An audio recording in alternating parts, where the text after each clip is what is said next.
Good morning, good evening, good afternoon from wherever in the world you are catching this Chapman Sports Broadcast Network broadcast. Today, a gloomy, gray day here in Orange, but on the field, it's looking electric. The Chapman Panthers facing off against the University of Southern California Trojans. Justin, it's going to be a good day, I think. It will be. And I mean, when do you often say USC versus Chapman, right? It's going to be an exciting day out here. And I know you said electricity. I'm feeling the static coming in. I think that is a general feeling up in the stands, also up here in the booth. But today, you've got me, Dan Batson, as your play-by-play commentator, joined by the wonderful Justin Lee at color. The team is going to be great, but obviously, we've got the Division I Trojans coming down to Wilson Field, playing against the Panthers, something we don't see too often here.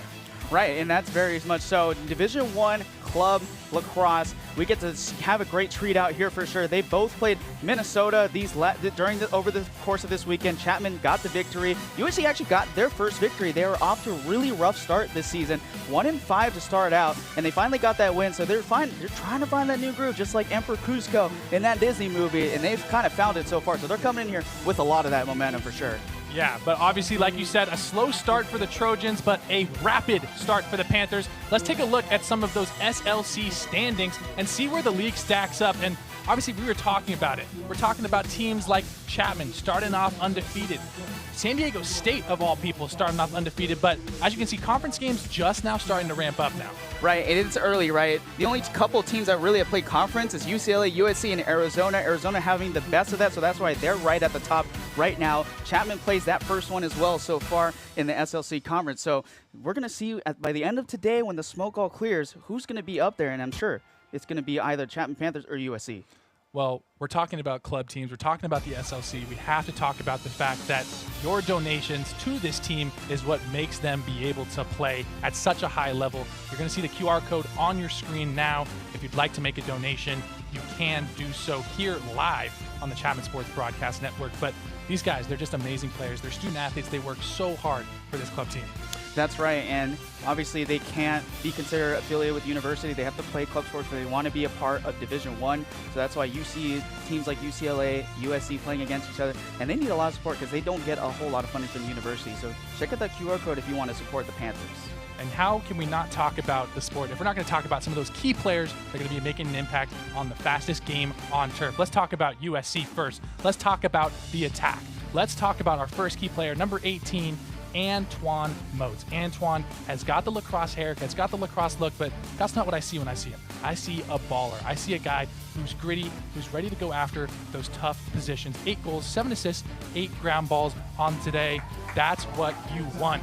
But on the attack, let's talk about what's happening on the other side of the field for the Trojans. Let's talk about their goalie. Let's talk about the guy in between the tube who really is going to be there for them all the time. Number 33, Darnell Adler. Darnell has been a force so far. Obviously, starting off slow, 1-5 in the season. We've talked about it a lot, but a 58 save percentage, 92 saves. That's nothing to scoff at all. You're pretty happy if you're in that position. I think you're pretty happy if you're the goalie, and if you're the Trojans, I just think the defense needs to step up a little bit. That is right, and that's kind of been off keel so far for the Trojans this season, is that defense hasn't been locking it down for a guy like Adler, so they need that today, especially if they're playing against Jason Bollinger today, with a really good goalie out there, Pearl Goalie of the Week. But let's talk about some of those key players for Chapman, starting off with our man, number 42, Luke Morris, set the attack for the Panthers. Obviously, stepping into a role where Dante DeCalvas was starting off this season with a huge role. He's out for this game, so Luke Morris is going to need all of that energy today. 2 goals, 1 assist, 4 ground balls. Versatile player out there on the grass. They're going to need him out there to attack the regions out there against Adler for sure. And let's move on to our next key player, Leander Rickers, new team captain for this squad. All 6'3" of him. He's a guy that we look to, big stature, kind of like a football build for sure, and he's going to be big for this Chapman Panthers team. Assist 1, 6 ground balls. They're going to need him if they want to give Jason Bollinger a little bit of breathing room against this USC Trojans team. I think that's going to be a great call. Obviously, Leander has been a force, and we had the opportunity to have Nico Schwegler actually talk to him and record a little thing, and we're going to see that at halftime, so stay tuned for that. But for now, let's go talk to Nico Schwegler, who's on the sideline now and will be there throughout the game. Thank you so much, Dan. And guys, we're in for a great game here today as we get set for the USC Trojans, making the trek down I-5 to take on the number 3 ranked Chapman Panthers. And obviously, as you mentioned, this being a club sport at Chapman, they're able to face off against Division I opponents, these big-time schools, rather than our usual Division III opponents that we're used to seeing in the SCIAC. And obviously, it's big time for these players. Obviously, Leander Rickers, one of our key players and a team captain for this team in his senior year, said he absolutely loves playing these teams, and no better team to do it than their Southern California rival in USC. As we get set for this one, I'll be sending it back up to you up in the booth. Dan, Justin? So obviously the game has just begun. The face-off does go in favor of the Trojans as we're seeing our first official line changes. And here we go into the half-court set, Chapman versus USC. We've talked about it a lot in the pre-show. Let's see where this one goes, Justin. That's right. Sebastian Rodriguez off that face-off. Obviously, the Panthers have been relying a lot on Cooper Ehlers to start off these games, and he doesn't get the best of it to start off this one. Yeah, obviously Rodriguez there taking the face-off for the Trojans. Happy to get that first one. That's going to set the precedent for what we're going to see today. Now the Trojans working around X. A little bit of a different look for the Panthers, obviously. Adam McDonald out on the perimeter, Grant Cavan out there on the side, and obviously Luke Morissette we're talking about on offense. The defense side, we talked about Troy Kennedy, Shannon Hanamoto, and obviously Leander Rickers, one of our key players. That one stopped by Jason Bollinger. We talked about him a lot, being an iron wall in between the net there, and honestly, you can't speak highly enough of him. He's an absolute force in the net, and that one going to be turned over right back to the Trojans. I mean, you're pretty happy with how this one starts out, right, Justin? That's right, and you see a little bit of handling troubles from the USC Trojans so far to start this one off. Good pressure there on the outside perimeter by Cam DeMorris, a long stick midi. That's a versatile use of a tool there, obviously. Long stick, using it to your advantage, and those are some of the versatile guys out there we're going to have to look at because they use that stick to their advantage on both defense and offense. Trojans looking to work around the crease here, running through Booth. Now moving, got a solo, looking around X. Jason Bollinger, that one scored by number 2, Jonathan Fink. That one's a great start if you're a Trojan. Jason Bollinger didn't give up a goal in the first half to the Minnesota Gophers. Now he gives one up in the first minute and a half here. Justin, what are you taking from that? I am looking at a very aggressive approach so far to start this game. Obviously, Jonathan Fink out on the X, getting wrapped around over Jason Bollinger and putting it right over his head. You see on the replay here, just fitting it right in the place where Jason Bollinger can't really defend the short game there. That one is won by Chapman's number 1, Cooper Ehlers. Coming in for a line change. We're going to see Chapman take their first strike here in the half-court set. We want to see how they work around X. We've been seeing a lot of guys like Jack Worth being a versatile option. Obviously, that game against Minnesota, we saw a lot of goals, a lot of different goal scorers. Let's see how they work now. Yeah, they allowed a lot of play time for some of those players against in that game against Minnesota. Obviously, winning out 18-3 in that game on Friday, put up a lot of goals, and it gave a lot of time for the second subs and third subs to have some free time out there. Now working around X, that's number 12, Grant Cavan. Moving the ball well here. That one scored by number 21, Josh Voman. That one just looked easy for him. Yeah, Josh Voman obviously becoming a highlight player for this team. That's his 5th goal of the season, already making a name for himself for this Chapman Panthers team. And obviously we talked about the absence of Dante DeCalves, now coming in here, getting that goal, and the Panthers responding early to that goal that they had against Bollinger earlier. For the Trojans, 41 on the wing. Well, this one is off to a hot start. Both teams striking early within these first 5 minutes as we have our third face-off of the game now. That's 1-1 to both Ehlers, and that's going to be Booth. Let's see where they go here now. Nico Orsino at the bottom of your screen, and that one's going to go in favor of the Trojans. Possession, I see. Honestly, you're really happy with how you're starting here, especially we talked about starting 1-5 on the season. This is a great start against a team that has not seen defeat. I think they recognize just how much of an underdog team they are with the Trojans against this number 3 nationally ranked team in the Panthers, and they're going to need a lot of that aggressive energy. And last year, they had it. They nearly beat the Panthers last year, 11-12, just in the last few seconds, wasn't able to come away with a tiebreaker. Oh, man, that one just dropped here on this fast break opportunity. That one's on number 17, Eric. Not going to try that last name just quite yet.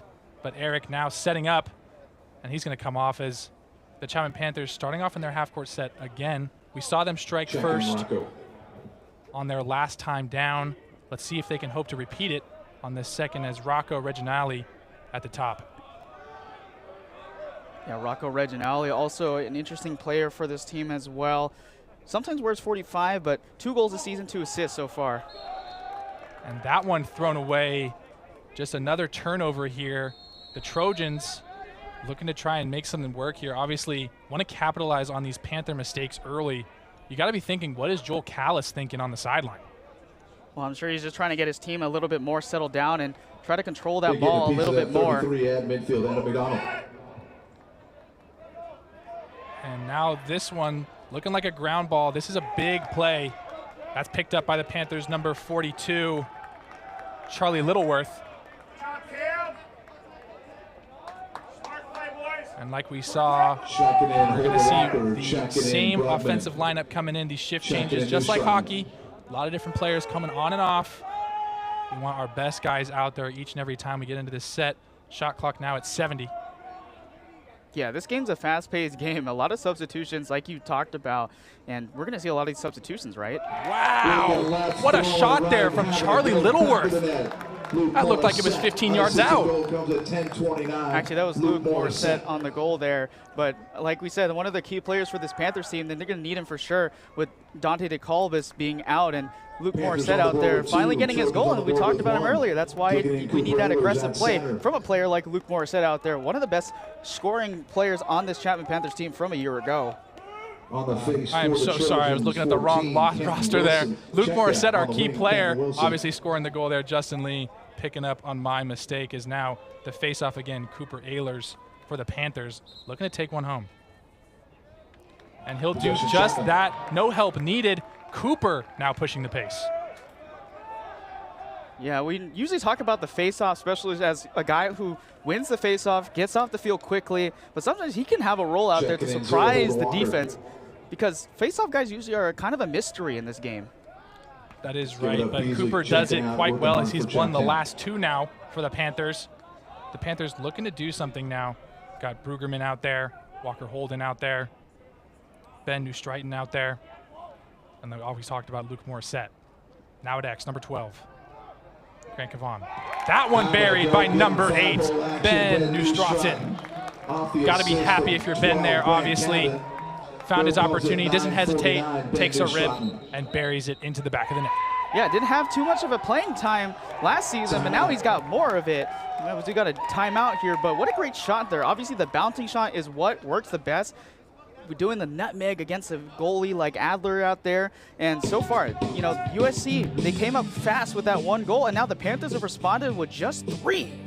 Yeah, you got to be happy with it. Obviously, Jason Bollinger in the net. Hasn't seen too much action since that first goal at the 13-minute mark. But you got to be thinking, in these huddles, what are they going to be talking about? I mean, if you're Joel Callis, you've had some sloppy play to start. Obviously, a couple balls that should not be dropped. But if you're the Trojans, you start off hot. You're coming off, you know, a win against Minnesota, your first win of the season. You got a goal, but then you give up 3. You know, what are you talking about in this huddle? You know, it's just about replicating what they did on that goal. What worked? Finding what, you know, really worked for them on that goal, trying to replicate that game as well and say, you know, we got to do the exact same thing. Because the thing is about Jason Bollinger that I've noticed over the years that we've watched him is that if you get up close to his face, he will have trouble defending a lot of those goals up in his face. So you really need to get up in his box and try to get it inside around him where he can't react too fast to it. If you get him on the long shot, he will defend every single one that you throw at him. Yeah, obviously the crease is that area, that red circle around the net that Jason does not want any of those red jerseys in. But like you said, if you're up there high and tight, then Jason's got to make a reaction play there. But one of the things I love to see about these Chapman men's lacrosse games is they're a club team. You know, we talked about in the pre-show, we talked about making those donations. If you'd still like to do it, there is a QR code that I'm sure that will come up once again. But there's just a crowd here, a crowd of people, of families, of friends that love to be here to support these guys because they know how much they love the game. They're here to play because they want to be here to play. They're paying to play for this, and they're playing against some of the best teams. So you can't speak highly enough, but just see that families, friends from probably all around Orange County, maybe around the country are coming to see it. It's pretty amazing to think about. That, and also, I mean, on the broadcast, too, we get a lot of audience members from around the country watching a lot of these big games. You see the numbers up there for sure. And these lacrosse games out here, you may not think they draw a lot of a crowd, but this is some of the largest crowds we see here at Wilson Field. All in all, 1,800 seats in the stadium. Almost looks like sometimes 2/3 of the stadium is filled up. And that one, again, is won by Cooper. Cooper getting the face-off as a long stick takes that rip. That's number 9. Camden Morris absolutely buries that one straight out of the huddle. If you're the Trojans, you just called a timeout and said, we got to stop the offense, and that one comes through. Justin, what's going on? I mean, it's just a little sloppy play everywhere. Like we said, it's the defense that needs to really pick themselves up. Adler cannot do all the job out there. That's a tough shot, and there's nothing he can really do about that. You know, that ball was bounced right in front of his net, over it, right into the goal. Some great stuff there by Camden Morris. Yeah, Camden Morris, the senior, 6'4", 200 pounds from Del Mar, California. Happy with that one as a 1 mark in the score sheet for him. Now the Panthers looking to drain this shot clock as we're going to see the Trojans set up in their first half-court set since that first goal. Yeah, one of the things I'm noticing about the Panthers is that they're really being aggressive at any part of the field. It doesn't matter if they're on the offensive side or defensive side. Whenever the Trojans have it, they always have a guy to challenge another player. Now the Trojans looking to find something here. Bringing up solos as we see those long stick defensemen staying close. Guys like Rickers, guys like Jackson. Those are the guys we're going to be watching on those big sticks, those physical guys. Essie has a chance. That one goes wide right as they're going to make a run for the out ball, and that one's going to stay in possession of the Trojans. Once again, it's the first guy to get a stick there, to get that throw in like it's soccer.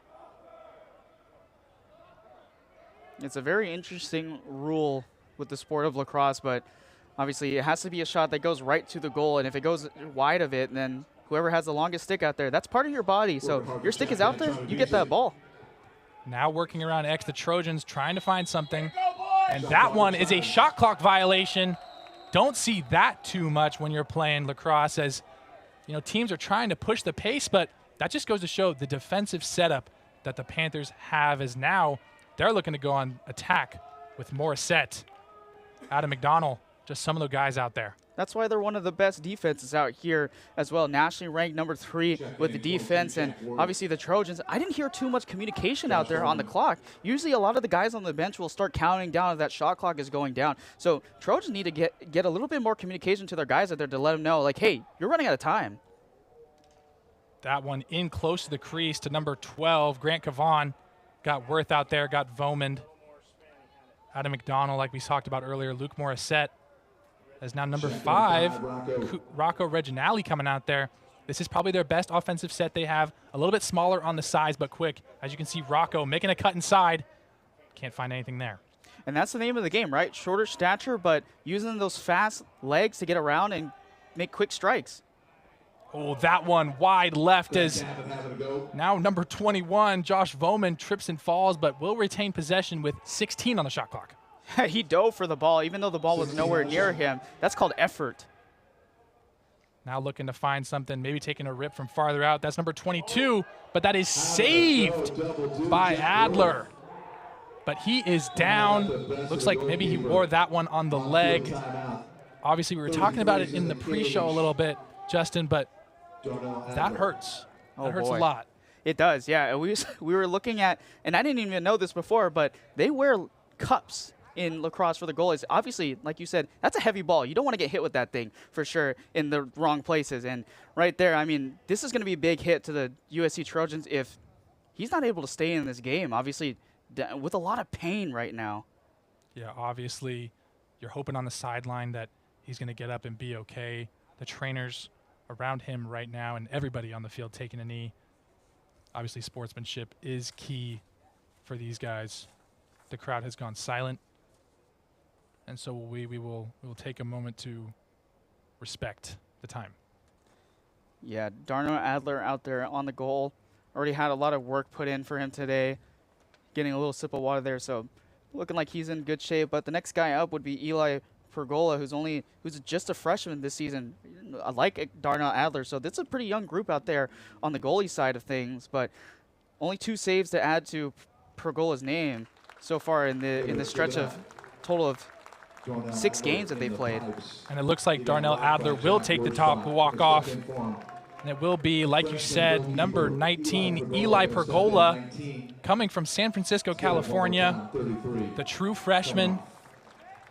This is going to be interesting to see Darnell. We talked about him in our pre-show. Obviously, sad to see him go, but now it's time for the freshman to really step up and see what he can do. Obviously, Eli got some big shoes to fill, but you got to hope that he's going to do it. You got to love to see it, as now the Trojans take possession and started us back up. I mean, now you talk about one goalie being down, so now your defense really needs to start stepping up, especially in this first quarter of things. If they want to keep it close, they're going to have good communication and good strategy. That one picked up by a long stick defender there, number 13 for the Panthers. That's Troy Kennedy, as he's in the attacking half. Don't see that too often for him. Taking out 13 for the Panthers. Right, and we talked about that versatility of the long stick middies. Obviously, they can go anywhere. The whole field is their canvas, and if they want to paint a little bit of art out there, they can do so with that long stick. Holden Walker, Elijah Brueggemann, Walker Holden coming up, looking to make another goal here. Obviously 4-1 here in this first quarter. 6 minutes to go as the Panthers looking to maybe pepper the new freshman goalie. Yeah, he's going to have a tough challenge out there in the goal. Obviously, only limited playing time.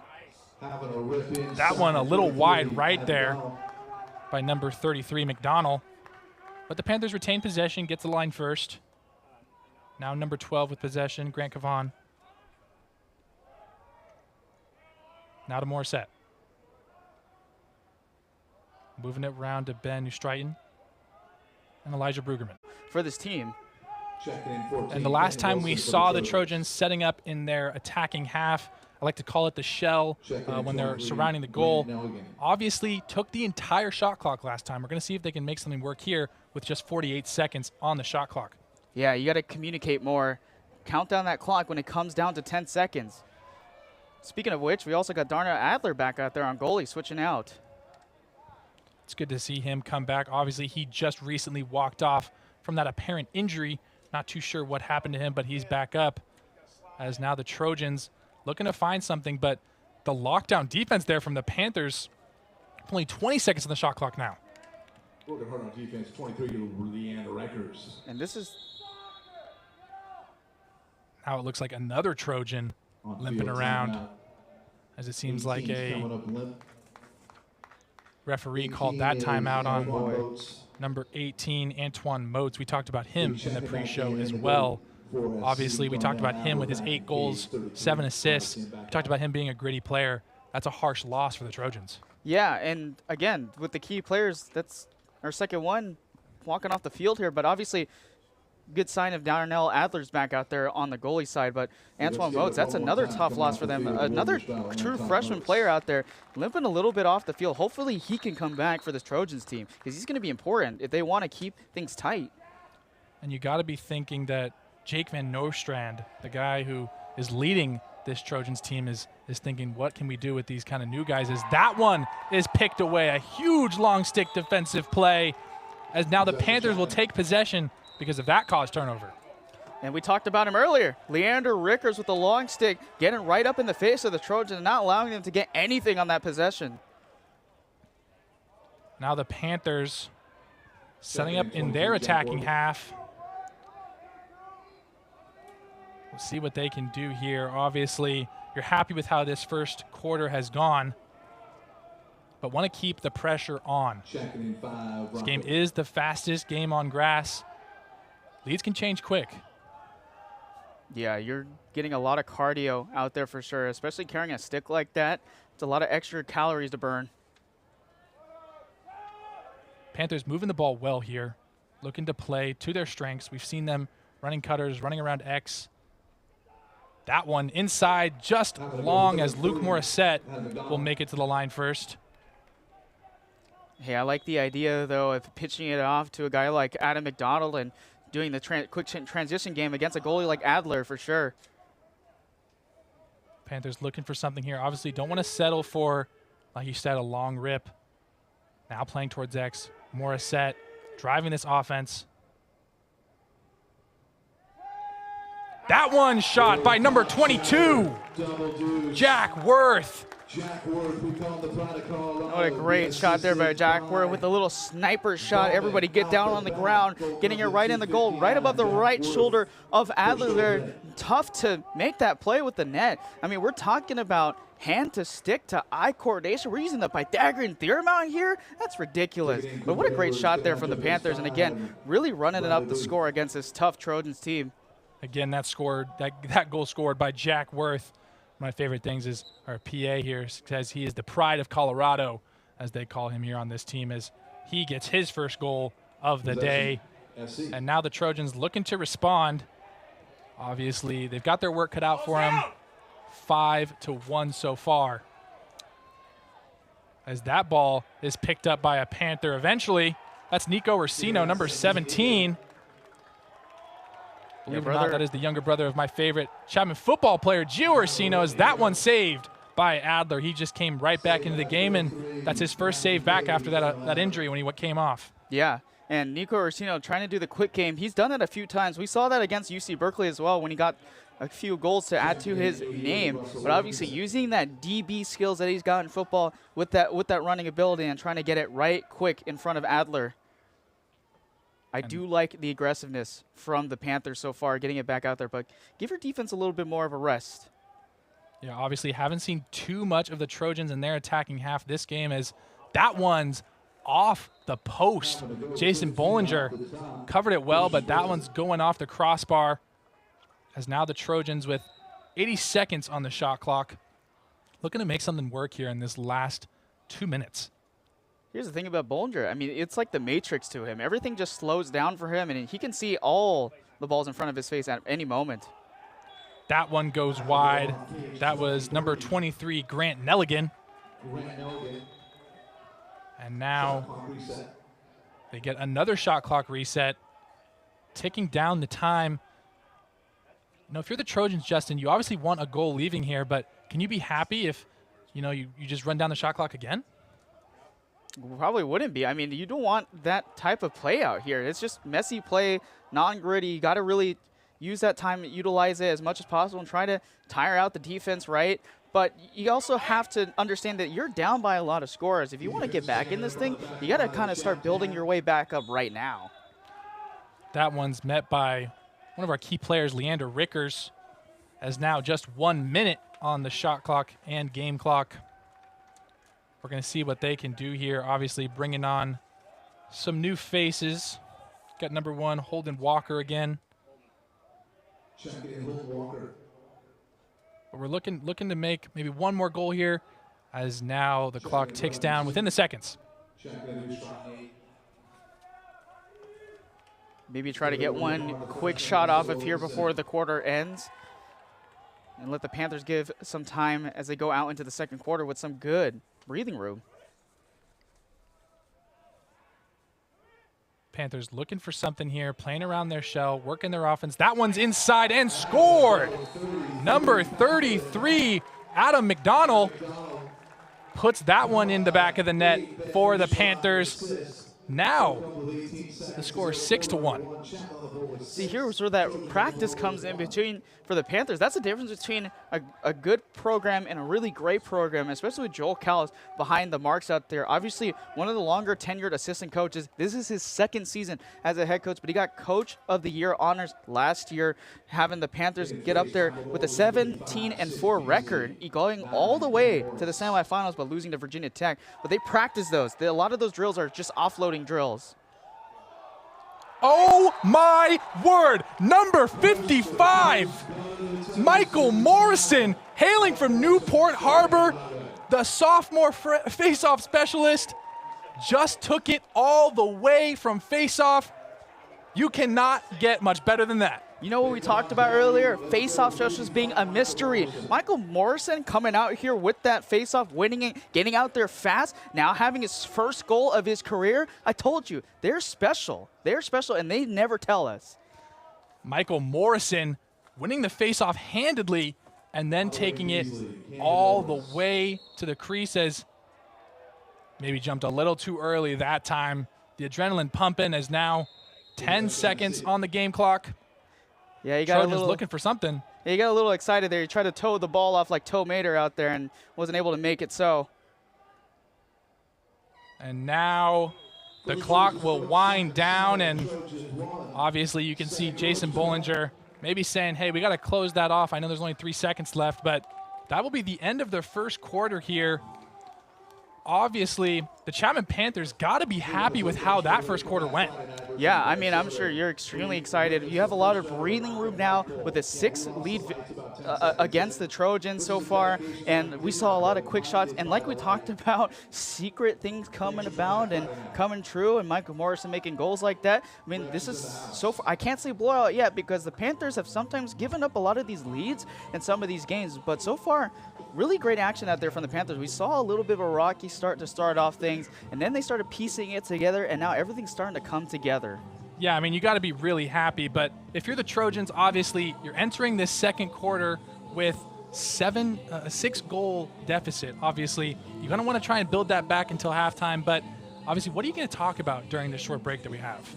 Let's talk about some of those keys. Let's talk about some of those keys a little bit, and then let's see some of those highlights from that first quarter as well, as we're speaking of which. You know, some of the keys, especially for the Panthers, was just not trying to underestimate a little too much about this Trojan team. Like we talked about, and you saw that first goal earlier in that first quarter of things and getting off to a quick start, but then the Panthers said, "Nuh-uh, you're not doing that. We're going to jump out you," and not with 1, not with 2, 3 goals almost within under 3 minutes to go in that quarter break, and getting all the way up to this lead so far. And they just dominated so far, and they've taken advantage of every single little detail that the Trojans have kind of thrown at them. Yeah, I mean, you saw those highlights, and there was plenty more. 8 goals to start this game. I don't think it's slowing down anytime soon. No, I don't think it will be. The Panthers have a lot of energy out there. You saw Michael Morrison trying to jump off a little bit too much there. But that's the thing. Take a little bit of a deep breath. You guys are jumping up a little too much. Just settle it down. I know Joe Callis understands that. He has that championship mind mentality. But that's what makes the best teams out there great, is that you find ways to win, not just winning. Okay, but let's take a look at some of those team comparisons from last year. Obviously, we're talking about 2 teams that did face off last year, but as you can see, we've got 11 goals to 12 goals. Obviously, we talked about them being a little bit of an underdog win there, but this year, it looks like we're going to have a lot more goals than 11 and 12. Yeah, I think we are. We're almost up to that point now where the Panthers scored 12, but the Trojans answering with a lot of those, and those second half goals is what really kind of helped them get back into things against the Panthers, and that's exactly what they don't need, right? That's what we're talking about, controlling your breath, keeping it simple, and just keep doing what you're doing and not trying to be overexcited, right? So that's what they need to do against this team. Now, obviously, we get to go back down to the field where the face-off specialists are going towards midfield. As you can see, the crowd filling up the stands. We've talked about it, obviously. Lots of friends and family here. It's one of the coolest things about being here is just the energy, the vibes that we've got. As now, it looks like number 55, Michael Morrison, will be taking face-off once again. Oof. You see that aggressiveness by Michael Morrison there on the face-off, taking off the duties of Cooper Ehlers, but that's usually what they do with some of these specialists. They're like kickers and punters. They only be out there for a few seconds, but they can do whatever they want, honestly.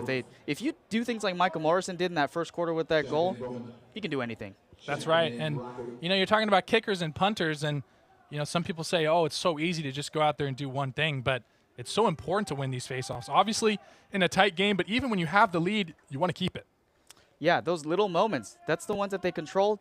If they can control that, they're winning at their job. Jack Worth, number 22, hailing from Boulder, Colorado. His second goal of the game. That's 3 twos in one sentence. Jack Worth happy with that one. Takes a rip from a ways out. Yeah, doubling his goal totals for this season, now with 3 on the season after that goal. And again, we talked about the pride of Boulder out there. And again, making a great shot under the legs of Adler and starting off the second quarter on a hot start again. Yeah, obviously, it's exciting to see the gray skies have finally gone away. The sun is shining. This is the city of Orange that I know and love, as now the Panthers, Michael Morrison, making a run. Is he going to try to go for it again? Looks like he's coming off there as Worth comes back on, the goal scorer. Looking to be their main guy on offense right now. As number 21, Josh Vomand, will come on as well. Those two guys have been a force, along with Rocco Reginali. Yeah, this has been such a really good start for the Panthers here so far, really controlling the outside perimeters, and the Trojans playing a lot of tight inside defense, but not really challenging the Panthers. And you got to think you got to step up to Jack Worth now. You can see that he can score from far out, but they look to be playing this zone defense, containing the shell as that one goes wide, but it'll be number 42, Luke Morissette, that brings us back in from X. And that's the thing that kind of makes a lot of teams tired on defense, is that if you're not challenging a lot of these good teams right in their face and trying to play a lot of conservative defense, it's going to be tough. That one looking a little rough, as looks like Jack Worth is going to turn that ball over, and now the Trojans get possession. Looking to start something off here as the Trojans now enter their own attacking half for the first time in this quarter. Yeah, I haven't seen any signs of Antoine Motes coming back out here. He's actually over here on the sideline without his helmet and his gear, so it looks like he's going to be out for the rest of the game. That's a huge hit to the Trojans. Yeah, we talked about him being one of the leading scorers for these Trojans this year, and now you got to look for other options. And if you're the Trojans, obviously I think you want to work on X a little bit more. You don't see too much of it, as now they throw it back there. SC trying to find anything here, but this defensive wall we were talking about earlier with Bollinger, led by Bollinger, looking a little too strong as that one finds inside. Stopped by Jason Bollinger. And again, I like the approach there from the Trojans. Like we talked about it earlier, trying to get some strategy, put it up in the face of Bollinger, challenge him with his eyes in between, and get that ball between him. Grant Nelligan is another guy who's really good for this team. This one just looking a little bit crazy. That ball took a while to get off the ground, and now the Panthers looking to set up here in the shell. Holden Walker coming into the game, as well as number 2 for the Panthers. That's going to be Elijah Brugerman. Looks like Jack Worth is going to come off here as number 8, Ben Neustraten, comes in, and a flag is now thrown. The whistle is finally blown there. Not too sure where the call is here. Maybe too many men on sides. Yeah, that's what it looked like from afar here. They had more than 6 guys on the left side or right side of the pitch if you were looking on your screen, and had too many guys out there. Not sure if you guys can hear that in the broadcast. That's going to be served by 23 on the Trojans. That's going to be Grant Nelligan. And now the Panthers with their first man-up opportunity of the game. 11:32 on the clock, 80 on the shot clock. The score, 8-1. Clock at 8.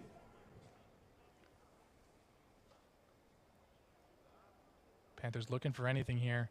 That one inside goes off the end. And now the Trojans protect the man-up situation and retain possession, as they're going to try and look for something of their own. Yeah, great job there by Michael Park to defend the inside and give Adler a little bit of help. And that one will be turned over as soon as I say they're looking to try something new. And now the Panthers can take it a little bit slower here. Obviously 80 seconds to work with. I think you really want to start taking up a little bit more of that time if you can. Right, and obviously they're up by this lead right now. So one of the big things is just control the time of the clock here and run it down. You got, what, 80 seconds on the shot clock, right? And use that time allotted. And obviously the Trojans aren't really being aggressive, so you can use that to your advantage. Got Luke Morissette back there. He has been the guy who's been advocating for all these plays around X and kind of driving this offense, as that one is saved by Adler. Good to see him looking like himself in the net. We saw him walk off earlier this game, but he's looking well now as the Trojans set up in their own half-court set. But it looks like this full court press from the Panthers coming out really strong. He went over and back, guys! That one's going to be a turnover as Jason Bollinger running through, getting physical, and he picks that one up. You got to be a little bit crazy to be pulling off something like that, as Leander Rickers is going to be bringing us up back the field. But Jason Bollinger putting his body on the line a little bit. That's what makes him great as a goalie, is that the fact that he understands the game very well. He knows that he can go out there with a lot of help from his Panthers defense. He can go pick that up himself. Why not? Now, obviously, you can see that the Panthers have been in almost complete control of this game so far. I mean, a lot of it is going their way as they're going to be calling a timeout here. Timeout on the field, Chapman. And now I wonder what Joel Callis is really doing this for. Obviously, you've got guys who are winning at the faceoff. You've got guys who are controlling on defense. I wonder why he calls this timeout. Well, I'm sure he's also kind of glad that it's sunny conditions out here so far on the field. Obviously, that game on Friday, there was a little bit of a light issue, and they had a little outage for about 15 minutes or so before games started rolling again in that early first quarter. But for Drew Cause, obviously, I'm sure it's just the same theme. It's just you guys do your thing. You guys are doing a great job out there, and maybe we'll start rotating some of the subber guys once we get to the third quarter or so. Yeah, obviously, if you can keep up the pressure like this and you can keep a lead like this, you might get some more reps for the guys that aren't seeing it too much. But one of the things I love to see is when we're talking about the Chapman side, you see guys like George McGurk out there. Obviously, he's not suited up, but he's a guy who's been a part of this team for so long. He was so crucial to their success last year.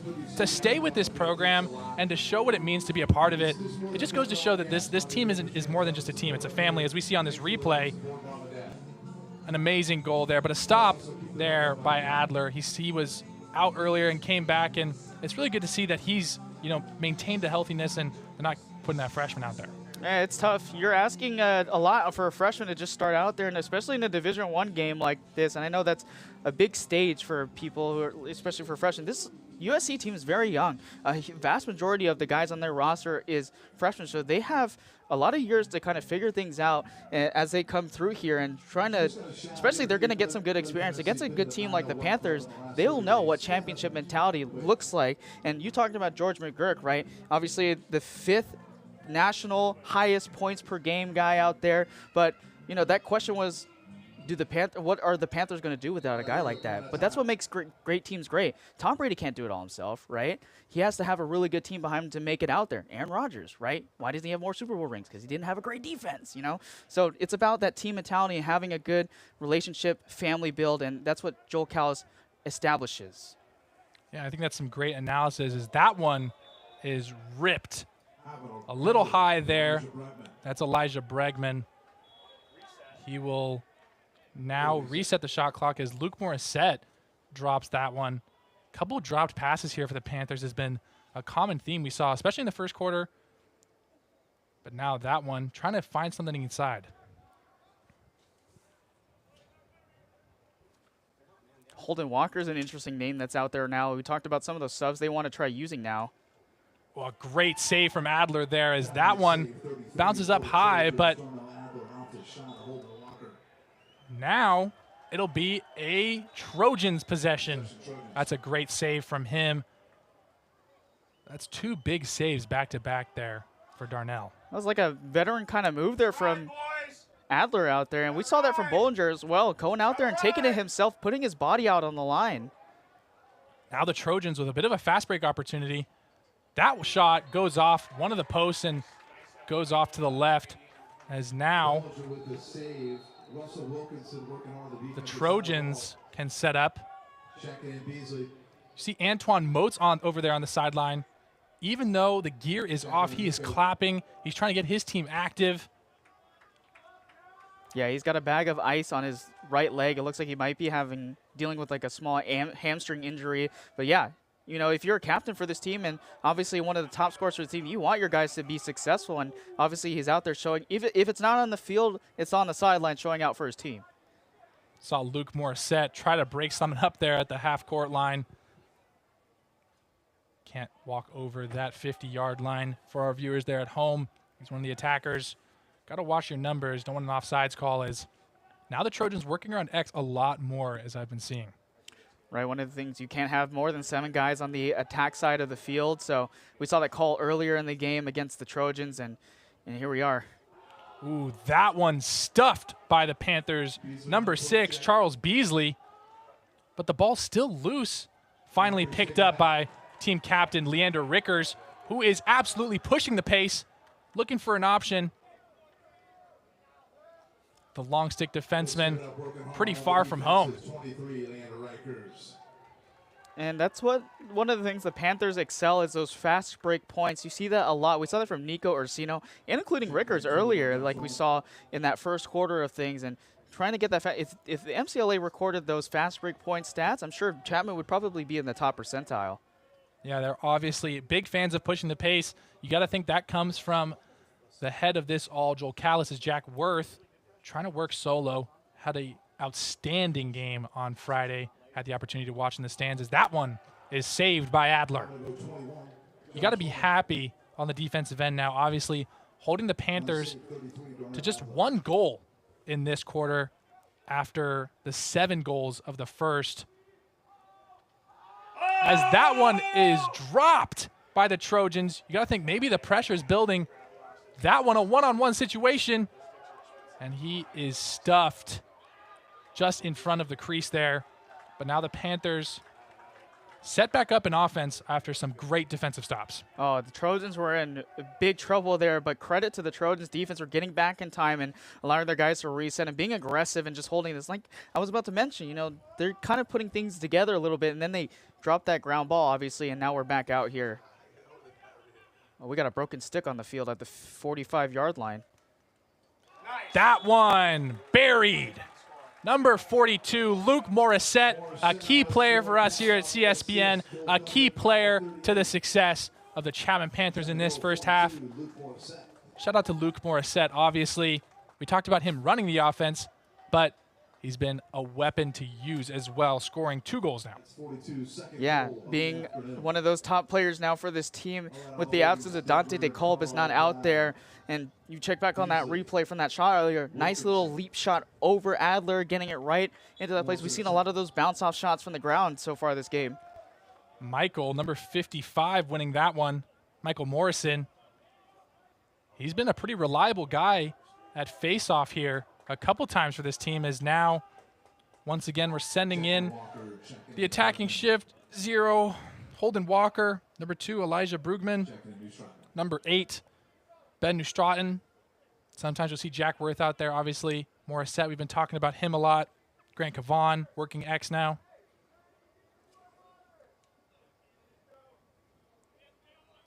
I want to see more aggressiveness from this Trojans team on the defensive side. And like you said earlier, limiting the Panthers' offense now just to 2 goals in the second quarter. Yeah, it looks like they're paying a lot of attention to the zone defense, not the man. And that one is going to find its way past Adler after a deflection. That's going to be number 33, Adam McDonald, the freshman from Modern Day, Yorba Linda, California. Close to home here at Chapman, but a great spot there from him. Yeah, a lot of local guys out here for this Chapman Panthers team, and obviously there's a lot of really good club teams out here, and being, you know, one of those guys out here with Adam McDonald, who's also in a stepped-up role as well. And now we're going to see that Eli Pergola from the Urban School of San Francisco, we saw him come in earlier in the game at goalie. Because of that injury, he's back out there now. You got to think maybe Adler was feeling something out there, or the coach just thought maybe we get some new faces out there to make a couple stops, but you got to wonder. Bringing in the freshman here, it's now 10-1, 4.5 minutes remaining. Chapman comfortably in the lead. Well, I don't know if Coach Jake Van Ostrand is recognizing whether this game is out of hand or not. Oh my goodness. Luke Morissette, number 42, taking an absolute rip at the net, and he buries it bottom right-hand side. Eli Pergola had no chance there. Yeah, no chance at all. Obviously being a backup goalie back there, and Luke Morrison throwing the laser shot right through the goal. That's his 3rd one of the day. And last year, obviously, with the points per game, 3.095. We talked about that 99th percentile in the MCLA, one of the top scorers. He's on a streak to maybe be even more than that. Riley Booth and Michael Morrison on the faceoff as Morrison will take that one. And now the Panthers back on attack. It seems like almost this entire second quarter we've only seen things happening on the right-hand side of our screens as the Panthers in the driving seat of this game. Yeah, they put foot to pedal the entire time, all the way down and just accelerating on the gas. They've never let up so far. We talked about them being a D3 team, playing one of these D1 teams. We don't see it too often. These guys aren't poets. They're not leopards. They're not stags or Athenas. These are the Trojans, and the Panthers are mauling them at this point. Yeah, they definitely are, and I'm sure the Trojans knew that coming in here.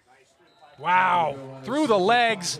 That's going to be number 0, Holden Walker. One of my favorite things that our PA announcer does here for our men's lacrosse games is call him Holden Skywalker, looking a bit Jedi-esque out there on the field. Used a little bit of the force to get used to his advantage there, you know what I'm saying? I like it. I like Getting it it right in the goal there. Freshman out of Broomfield, Colorado, 6'2" of him. Look at that long shot out there. It's too fast. The camera can't even keep up with it. Holden Walker with a goal there. Now Morrison and Riley Booth will face off again. And Morrison, that's 3 in a row for him as we saw him be a bit of a problem on that last shot he took on goal. Yeah, a force to be reckoned with out there as well. We saw him with a lot of fast break after winning those faceoffs, and so far he's been the guy. Checking in 34, Patrick Seabury. Checking in 29. Now the Panthers bringing on some new faces for the first time on offense. That's going to be Michael Ronan, Aiden Kelly, 28 and 29 on your screen. Luke Morissette still out there looking to be driving this offense. And number 34, Patrick Seabury. Yeah, so I think the Panthers now recognize that the Trojans are putting in their subs now, and so the Panthers are putting some of their guys in there to get some more playing time. That one's going to be turned over. That one's going to go on number 12, Grant Cavan, the senior attackman from San Jose, California. And now we're going to see the Trojans in their attacking half for the first time in what seems like an eternity. As there's a shot on goal, but wide right. Jason Bollinger's gaze was enough to scare that one away. Yeah, you saw those deafening eyes in the back with the flames, and he said, oh, I'm going to just shoot that one to the right side, but credit to Charlie Littleworth for trying to try that anyways and try to get another score here. And the Trojans so far just haven't been looking so organized in this game. Yeah, obviously we got some new faces, new names to say, obviously, on these defensive side for the Panthers. It's going to be Camden Morris, Shandon Hanamoto. We see Nico Racino sometimes out there, number 17, not now. Jackson Steven out there. That one going to be buried. The first goal of the second quarter now for the Trojans. That's going to be number 17, Eric Malarczyk, the sophomore from Middleton, Massachusetts. Yeah, Malarczyk putting a nice shot on Bollinger there. He had no time to react to that shot. That's a rare feat for Bollinger to try to defend. You don't see that too often getting by him, but that was a really great shot there by the Trojans. Yeah, obviously the bounce shot within the crease, taking it to that top right corner. Beautifully done there from the Trojans as they finally strike back with just 2 minutes remaining in quarter 2 here. Before we see the halftime break, the crowd is absolutely loving this as more and more people pile into the stands. Looks like we had Darnell Adler back out there on goal now. We saw Pergola earlier in that goal, gave up a few of them, and now they put Adler back in. Now, if you're the Trojans, obviously it's been a rough go of things here in the second quarter, but a lot better looking than we saw in the first quarter, I would say. Sometimes it's just an unlucky shot. Bringing in some new faces, I think, has worked as Luke Morissette's working a solo there as that one is going to go wide right. Grant Cavan is going to bring this ball back in, but I think you're happy if you're Von Nostrand with your team, but going into halftime, you got a lot to work on. Definitely. They have to really give a little bit of a pep talk to their guys and say, man, we've really let this thing go out of control. We just got to organize things again and really show out why we're one of the best teams in the SLC. Adler with a big-time save there, obviously clapping at his defense, saying thanks for getting that one out, but that one's going to be picked up at their own X for the Chapman side, Leander Rickers, showing why he is a guy you can rely on. Yeah, we're going to get a little exclusive interview from Nico Schwegler later on at halftime, so stick around for that. That shot a little bit wide there from number 22, Jack Worth, also known as the Pride of Colorado. But now Grant Cavan back at X, looking to make something happen with just 43 seconds left.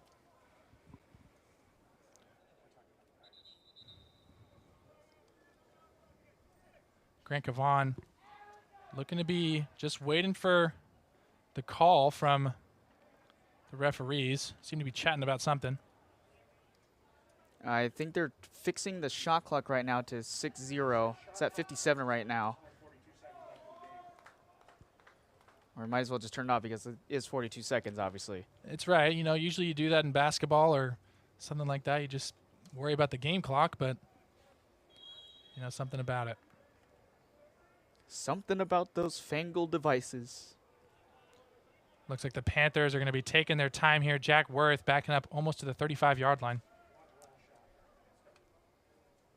Now working inside to Morissette. Morissette rips wide right to Grant Cavan. And the possession will be maintained by the Panthers, but it did look like Adler had his stick a little bit farther, personally, but I'm not down there on the field. I mean, I feel Adler on those shots, trying to get it out there. He's got to be frustrated as a goalie out there today, but obviously being a freshman, you can't have too high expectations. Ooh, that pass broken up. Jack Worth to Morissette as the game clock will finally run out. Halftime score, Panthers 12, Trojans 2. The Panthers have successfully matched their score from last year's game against the Trojans in one half. Obviously, Joel Callis has got to be happy about that. Yeah, I'm certainly, for sure he is. And I know that was kind of the strategy. And they played a game on Friday against Minnesota, so they had a little bit of time to rest on that Saturday like yesterday. The Trojans came in here, played Minnesota, so they already played their game 7 p.m. last night. So they didn't really get a whole lot of time to really get some rest. They only had about a total of, 10 hours before they came into this one coming out here. So I'm sure they're tired and gassed out there for sure. And thankfully the game was on a Sunday, because I know all too well that drive on a Friday down from LA is probably one of the worst things on planet Earth. But let's talk about one of the best things on planet Earth. It's being here at CSBN, being able to be here and broadcast for you all. Obviously being up here in the booth with Justin, it's an absolute pleasure. But let's go down to the sideline where Nico Schwegler is going to have a little bit of some information for us before we go into our halftime package. Thank you so much, Dan. And just an update on Trojans number 18, Antoine Motes. Looks like he's going to be out for the rest of this game. Had that ice on the hamstring, as you guys mentioned. Big loss for the Trojans, but a big gain for this Panthers defense, which has been on fire. Dating back to these past 3 games, they have not allowed more than 5 goals in a game. They're well on track to do that after only allowing in a pair in this first half. It was an unbelievable showing from Bollinger, Rickers, and the rest of this defensive unit, and it's going to be interesting seeing how the Trojans are able to respond out of this locker room. Sending it back up to you guys for the second half. Well, thank you so much, Nico. Obviously, he's right about that. The defense has been no shortage of perfect almost at this point. Yeah, and they haven't really controlled too much against the Panthers. We knew it coming into this one, that expectation of the Panthers being the fast break point, being one of the best offenses out there as well. We saw that throughout the first half. And we can take a look at some of those highlights as well and just watch just how perfection, talk about that Bob Ross. We talked about the field is their canvas and throwing it out there. And just so far, they've really controlled it against the USC Trojans. And obviously, Motes being absent, it's tough. They had that early score in the first quarter. They had a lot of energy coming into this one. Like we talked about, not a whole lot of rest time for sure. And then the Panthers took control of it, took the reins, and right now they're on track to really come away with this thing with a lot of breathing room to speak of.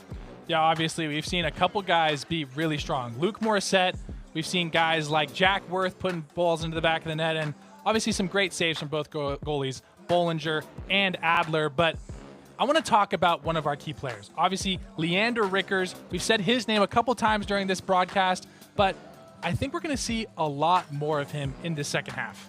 Yeah, we will. And obviously being the captain out there, and we talked about him as a versatile asset to this team. He's perfect, guy for the captain spot. And we're going to see a little bit more later as we talk about that package and transitioning into that a little bit more, as Nico talked about earlier. Yeah, we actually had the opportunity to send our sideline reporter, Nico Schwegler, to talk with Leander Rickers about his time playing for this team and ask him some fun questions. Let's go take a look at that right now.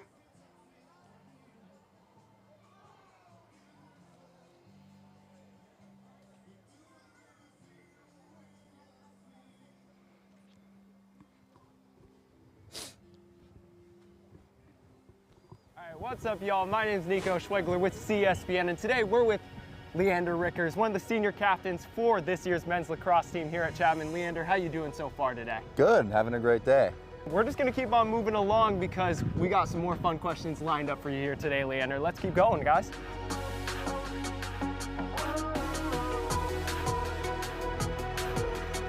All right, guys, we're at Bruxy's now. Leander, you feeling hungry? I am. I mean, they got some great food here. Let's dive into it, and we'll keep this interview going.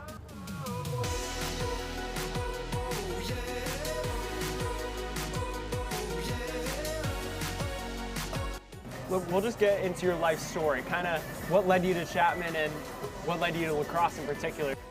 I played a lot of sports growing up. I played lacrosse when I was growing up, played water polo, played soccer. In high school, I sort of decided to focus on water polo, and I got recruited to play water polo here at Chapman. And after my sophomore year, I decided to step away from the water polo team.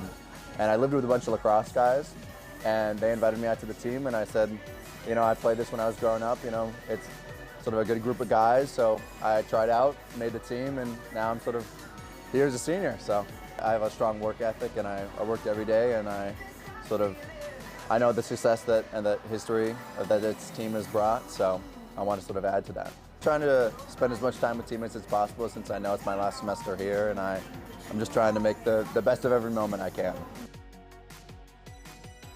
I think Luke Morissette is probably the funniest guy on the team. I think he's got a lot of energy, and he's a great lacrosse player, and he brings sort of a perfect balance of being funny and also being a good aspect to our team. Jack Worth, I think he's got good style, and he's got good style on the field too. So he's got the arm sleeves and the leg sleeves and good eye black. So I think Jason knows a lot about the sport, and I think he loves the sport a lot, and I think being a goalie, you're able to see the whole field all the time. So I think just sort of being able to maneuver defenses, and I think he's going to be a great coach one day. All right, we're all finished up here at Bruxy's. Leander, how do you enjoy that food? It's been amazing. I mean, I love this place, and I'm so glad it's so close to campus. I mean, obviously, staple here at Chapman University. But I've been Nico Schwegler, this has been Leander Rickers, and be sure to stay tuned for the rest of men's lacrosse coming this year on CSBN. See ya.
welcome back to our coverage of today's game. The Chapman Panthers taking on the University of Southern California Trojans.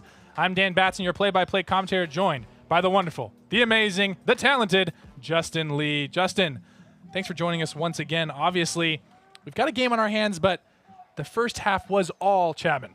Well, I got to feel a little humbled there. I got to say a little Dumbledore humbleness there. That was a lot there. But, yeah, so far in this game, it's 12-2 right now. The Panthers have been really running up the score here against the Trojans. We haven't seen too much, from the Trojans out here. Obviously, this team has got a lot of young talent on this team, but not much. We've seen a couple of injuries from this club as well. We had our key player, Antoine Motes, out there. He came off with a hamstring injury, and now he's off to the side with an ice bag.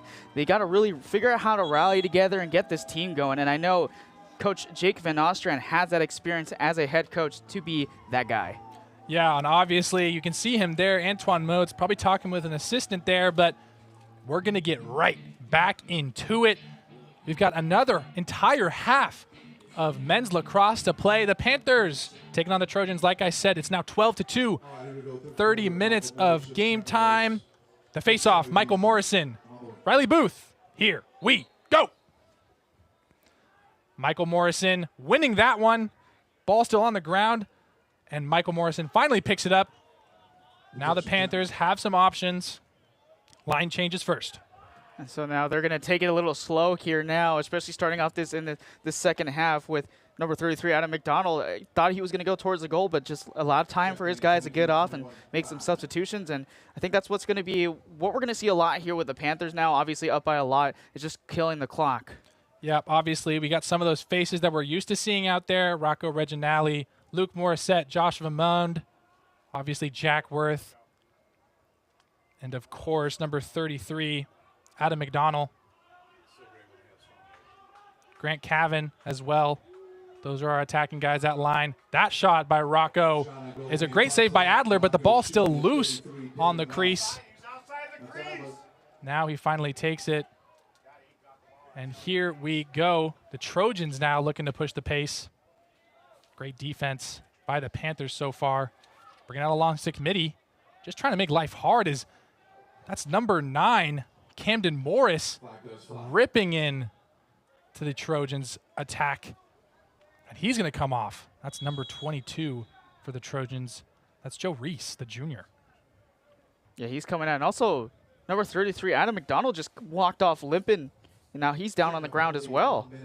So we're seeing a flurry of injuries here early in this game, and this being just the first conference game, obviously these games matter the most, but it's just a question of whether, especially in these games where you're up by a lot of scores, like do you continue to have your starters out there in these games like this, or do you throw your subs out there to give them a little bit more time to give you your starters rest? Because especially for the Panthers, after they play USC, they're going to have to go play number 12 Florida, number 4 Utah Valley, number 18 Arizona, Virginia Tech at number 1, and then Liberty U number 7. That's a long stretch of games. Yeah, and all ranked opponents as well. It is not going to be a walk in the park for those guys. It's now the Trojans passing the ball well, much better than we saw here in the first half. Still looking to find something here. Yeah, we didn't see a whole lot of organization from this Trojans team in that second half. And like we said, there we go. A lot of miscommunication, a lot of mishaps, and we saw a little bit of a glimpse there and just not enough. Yeah, obviously we talked about it. Coming out of the halftime slate, we talked about this defense being a bit of a problem here for the Trojans. The Panthers obviously just staying disciplined and sending out man defense a lot more than this zone that the Trojans have been running. You got to be thinking maybe at halftime they said, let's switch to a little bit more man as they're finally picking up Jack Worth. But that one is buried by Grant Cavan. His first goal of the game. Just 2.5 minutes deep into this second half, and the Panthers extending their lead by yet another goal. Now 11 separates the two. Yeah, we talked about a little bit of that man defense like you were talking about with the Trojans switching up the strategy on the defensive side, and then Grant Cavan coming around from the X, just took it himself, put it right in front of the eyes of Adler. And when you put it up close like that, where the crease is, you have no chance at all at blocking shots like that. Michael Morrison wins the faceoff, but the ground ball still on the turf. but he finally picks it up. He's got two defenders on him as that ball is dropped by number 33, Adam McDonald. And now the Trojans will take possession. Checking in 17, Nico.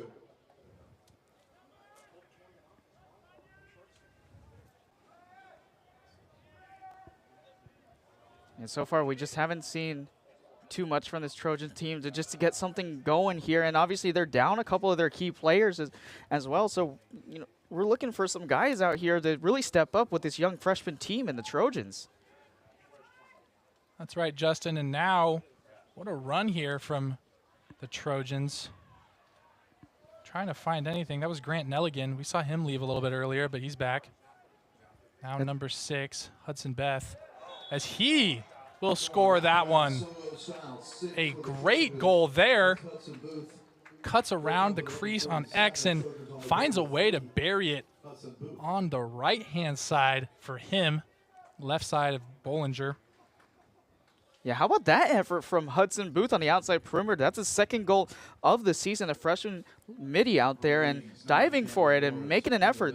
They want to try to get things a little closer, which is, you know, somewhat out of reach so far right now. But right now, that's a highlight reel shot right there. Yeah, Morrison on the face-off loses that one to Riley Booth.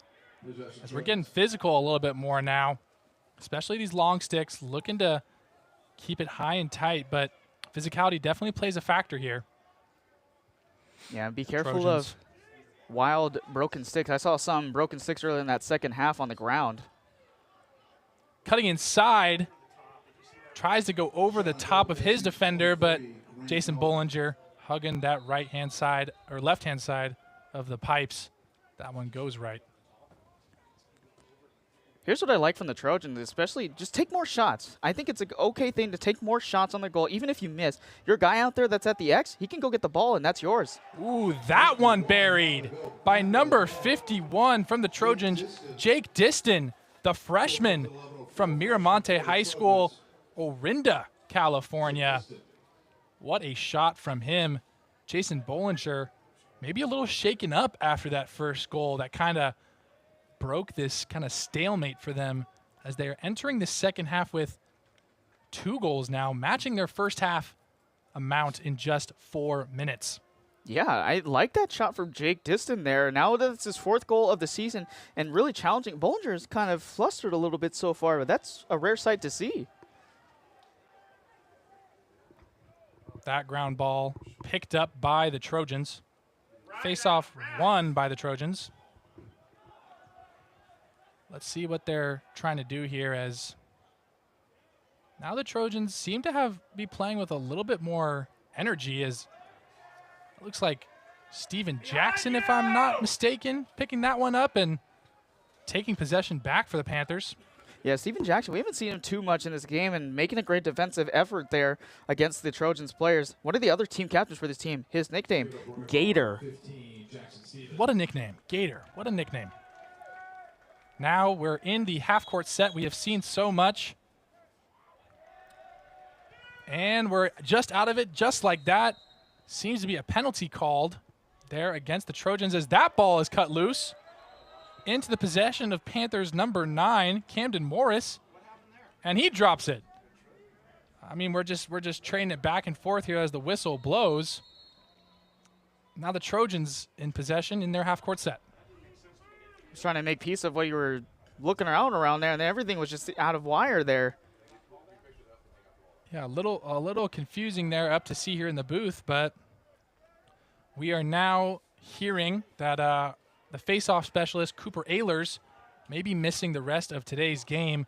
Obviously a tough loss there for the Panthers, one of their key guys, but Michael Morrison has filled those shoes well on the face-off as Camden Morris shrugs that one off, says, "You are too little to be body checking me." And now he pokes that one out. Camden Morris all over the field. Nice, boy. Picking up a ground ball. Way to go, Cam. And now the Panthers can set up in their offense that has been so successful so far. How about that effort by Camden Morris, making a name for himself with the long stick midi out there. The long stick guy, that's a David and Goliath situation, especially if you go against those normal stick guys out there. Like you said, big-bodied stick. Now Rocco Reginali, Joshua Mund, Jack Worth, Luke Morissette. Looks like we got number 33, Adam McDonald, and number 12, Grant Cavan. Here we go. Trying to find something, anything here, but a lot better defense. We talked about that man defense coming out.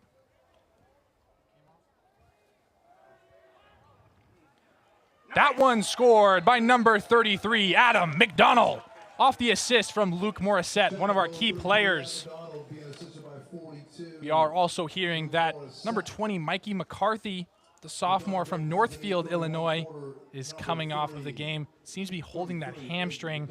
We talked about that happening to Antoine Motes, the junior from Pasadena, and it seems like injuries are plaguing this game currently, Justin. Yeah, so far. And you look at the replay here earlier from Adam McDonald on this goal, just getting it above the eyes of Adler. Great shot there. And we mentioned this, the fact that the Trojans just played a game yesterday, so a lot of that rest comes important in such games like this. And obviously we're seeing a lot of more injuries out here because of that lack of rest in between these games. Yeah, I think the fatigue is definitely playing a factor as we've still got 8.5 minutes here to play in this third quarter. Much more competitive now as we see the Trojans striking back with 2 goals of their own. They're set in their attacking half now. That's number 14, Kenton Wilson with the ball. Now to number 42, Charlie Littleworth. That shot ripped from far out, number 23, Grant Nelligan, but picked up by the Iron Wall, Jason Bollinger. Should say the Pearl Wall. Obviously, he did get that award. Yeah, Pearl Goalie of the Week, obviously getting the considerations for one of the best in the nation. And obviously so, Jason Bollinger being one of the best, if not the best, in Chapman Panthers history as one of those goalies. Yeah, Jason Bollinger, the senior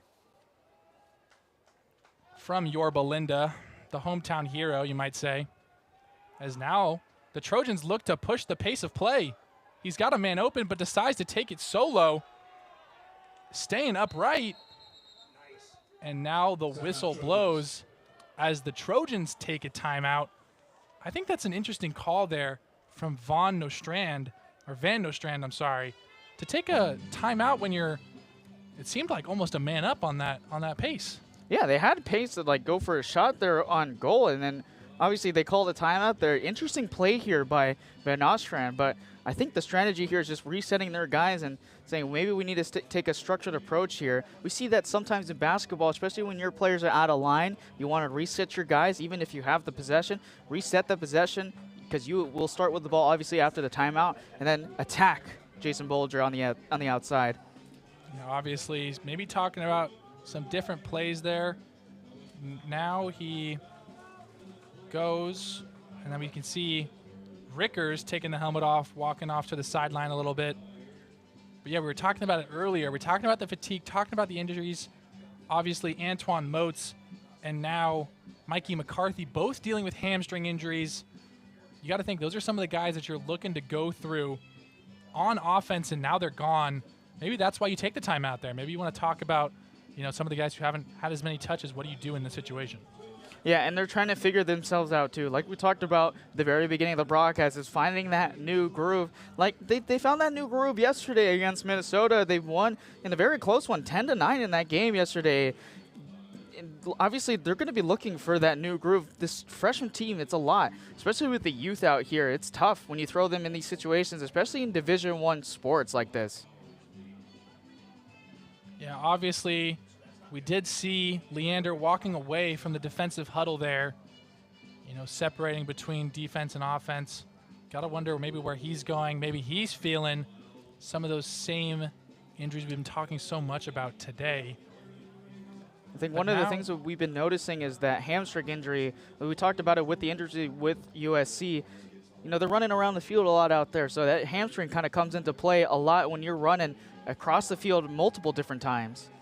Yeah, not only running, but stopping on a dime, obviously, trying to keep up with these attackers that are using the pivot foot, trying to do some spin moves, going some up and overs. It can be tough, but we're seeing a lot of limping. Now we're back, and the Trojans looking to score here. Had a timeout to maybe talk strategy, maybe talk about the way that they're going to go about this, maybe setting some picks, setting some cutters, working around X a little bit more, or maybe just a solo play here. That one caught right over the crease. That is Troy Kennedy, the junior from Newport Harbor, a local. He said it's locals only around these parts. Now Jason Bollinger running the defense, and now we're setting up back into our offense here for the Panthers. 6.5 minutes to go. That's where that versatility of the long stick midi position, that's kind of developed over the years in the game of lacrosse, and obviously that being the far extension of the arm there, and that's becoming a more prevalent position for a lot of these sports, almost like a scrum half in rugby. That position is really, really making a name for itself in the sport of lacrosse. Now we're set up, the Panthers looking for an option, running through X, Luke Morissette. I'm sorry, that's number 12, Grant Cavan. Luke Morissette at the top of your screen. That shot, good by number 2, Elijah Brugman. He sets that in. Bottom left-hand corner, Elijah, I believe, with his second or third goal of the game now. Yeah, setting that up perfectly nice for Brugman and taking that shot, his first shot of the day. Obviously, already 1 goal this season already. Had 7 goals early in 2023, and all 5'9" of him getting it squared away quickly here.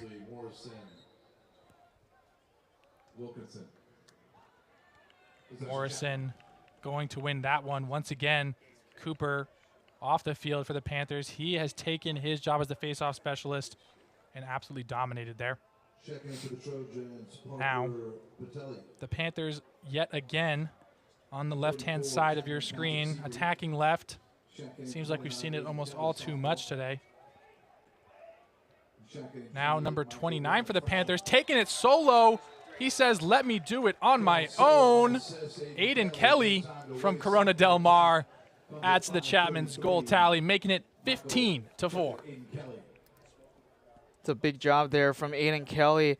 Not too much information understood about him. It's kind of a mystery on this team, and obviously getting the goal there, and obviously we're in a situation where they can put those subs out there, and now getting himself a goal out there and making himself a name. And you can hear a little bit, maybe from the ambient mic, that the goal, the sideline, getting hyped up for that goal. Obviously, he stepped in just for a few seconds and made those few seconds worth it, as now the Trojans take away from that face-off. Number 22 taking it all the way, says, let me one-up you a little bit. That's going to be number 22, Joe Reese, the junior from Amherst, Massachusetts, his second of the game. The difference in graduate class there, obviously the junior Joe Reese scoring on that goal, and so far the thing that's been working for the Trojans is getting those underneath the leg shots against Jason Bollinger, and obviously responding after that nice goal with Aiden Kelly getting his first one. You saw that celebration on the sideline, almost like baseball when they get their first home run, the clearing of the dugout, and a nice little celebration for his first goal.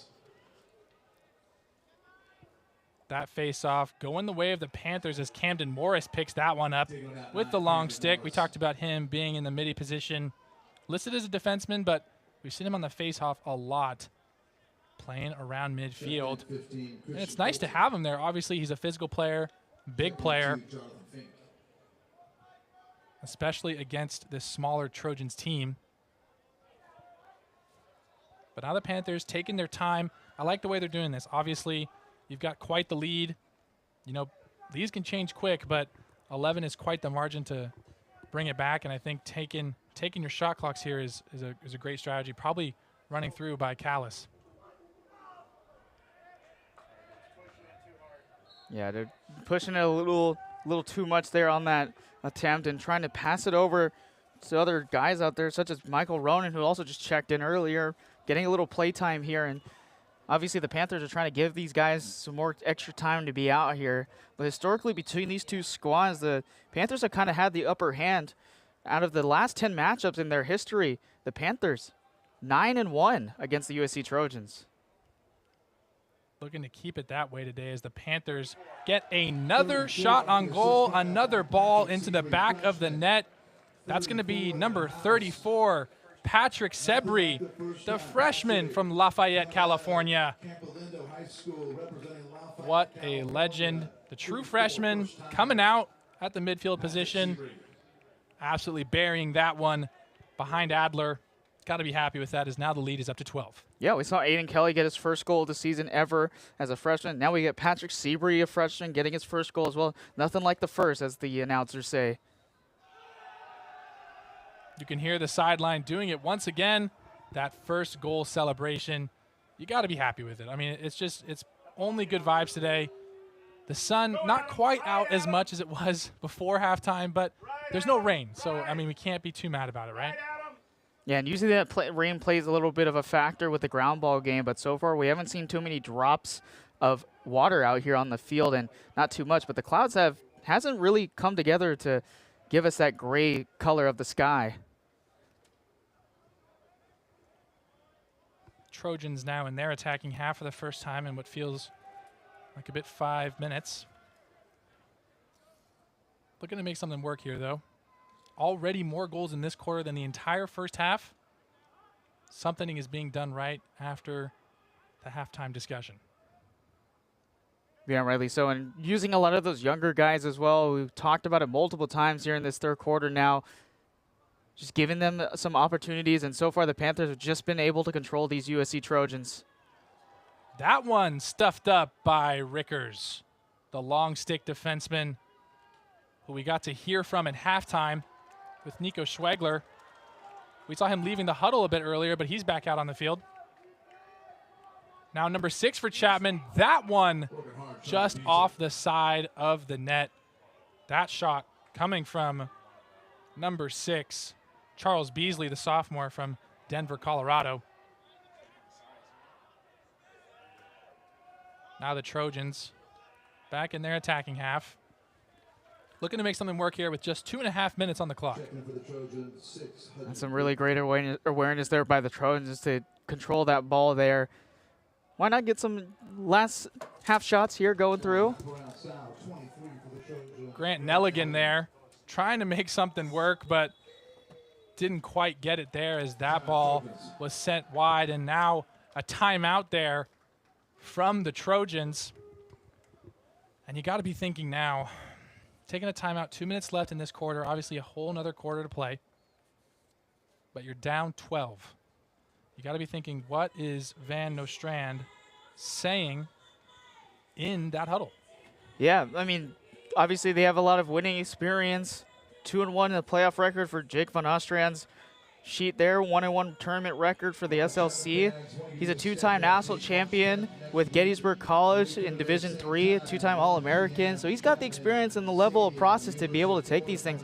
Just take a little bit at a time. Even though this game might be falling out of hand, you know, this is great experience for a young team like this. And I know, it's a little discouraging against a team that's, number 3 as well out there. It's tough as well. But, for so far the Panthers have just really controlled these things. And we've seen this a lot. And, the past few, like last season, 239 points to 125, outscoring regular season opponents. One of the best teams out here for sure. And they pretty much almost reached that same high goal percentage like they did on Friday against Minnesota. 18 points in that one. We're very close to this one. They could very easily take that one out of the water. Yeah, obviously this weekend has been the weekend of offense, but not just for one specific player. Obviously, Joel Callis sharing the love a little bit, making sure his team is spreading the wealth from the goals tally for sure. We've had a great variety of different guys putting the ball into the back of the net today, and especially on Friday against Minnesota. I mean, this is just a weekend you can be happy about. Nonetheless, as you're just asking the guys to close this one out now with 2 minutes left in this quarter, and just one more block of 15 to close us out in the fourth. But Remember, you're watching all of this live on the Chapman Sports Broadcast Network. You can catch us on all of our socials at CSBN Live, Twitter, Instagram, TikTok, maybe even an email box. You know, anywhere you can get your news, anywhere you can get your social media, you can find us. CSBN Live. Remember, up in the booth, you've got myself, Dan Batson, joined by the wonderful Justin Lee. Great crew out here today, working the cameras in the control room. Producing for us, Maddie Miller. Directing, Nathaniel Rudolph. Shout out to them. And thank you for joining us. We got the best in the house working this broadcast today. And obviously, they've been working a couple broadcasts back-to-back. We had one Friday, we had one Saturday, and now we got this one to finish off this Lacrosse Palooza weekend. Now both men's and women's lacrosse is that shot. Goes high. And now it's going to be Camden Morris bringing the ball back for the Panthers. Happy with that possession for sure. You talked about this weekend for the Panthers. They've really they've been winning. You know, the men's team won against Minnesota. Then we talked about yesterday as well with the women's lacrosse team beating out Occidental. And an amazing comeback to be able to be there and watch it. An right. Amazing comeback. 21 cards. That was an aggressive game yesterday, as what I hear. Yeah, lots of stoppage there. Definitely not as much stoppage here in today's game. Obviously, only a couple flags, only one man up time here going towards the Panthers. But the game has been very physical, as we've been saying. A couple injuries here. As now the Panthers back in their attacking half can play around the shell. Use X maybe a little bit more. We haven't seen it too much as Luke Morissette on the solo.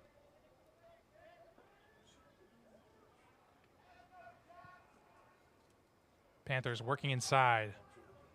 That's number 29, Aiden Kelly. Back to Morissette. I think one of the preview things for this Panthers team is just seeing how many points they're able to run up against these teams, right? Like, obviously, they kept it close last season against this USC Trojans team, who also had an interesting season, 5-10. They didn't get what they wanted last season, 2-5 in conference, missed the SLC tournament. The last time they won the SLC was in 2022 against GCU in a 16-5 game in 2022, and obviously they've been up there. They know how to win, and obviously this season's just been a weird anomaly. Yeah, now Jack Worth coming onto the field. It looks like the whistle was blown possibly on Adler there. Looks like maybe it was an issue with an offsides, but Adler launched that ball almost to the moon to the attacking half there, and it looked like it's coming all the way back, but still Trojans possession. Just 21 seconds remaining here in this third quarter. As you can see, Van Nostrand there on the sideline. I know we're trying to send people back to the moon. If they ever see a mark that looks like a lacrosse symbol on the ground, you know why.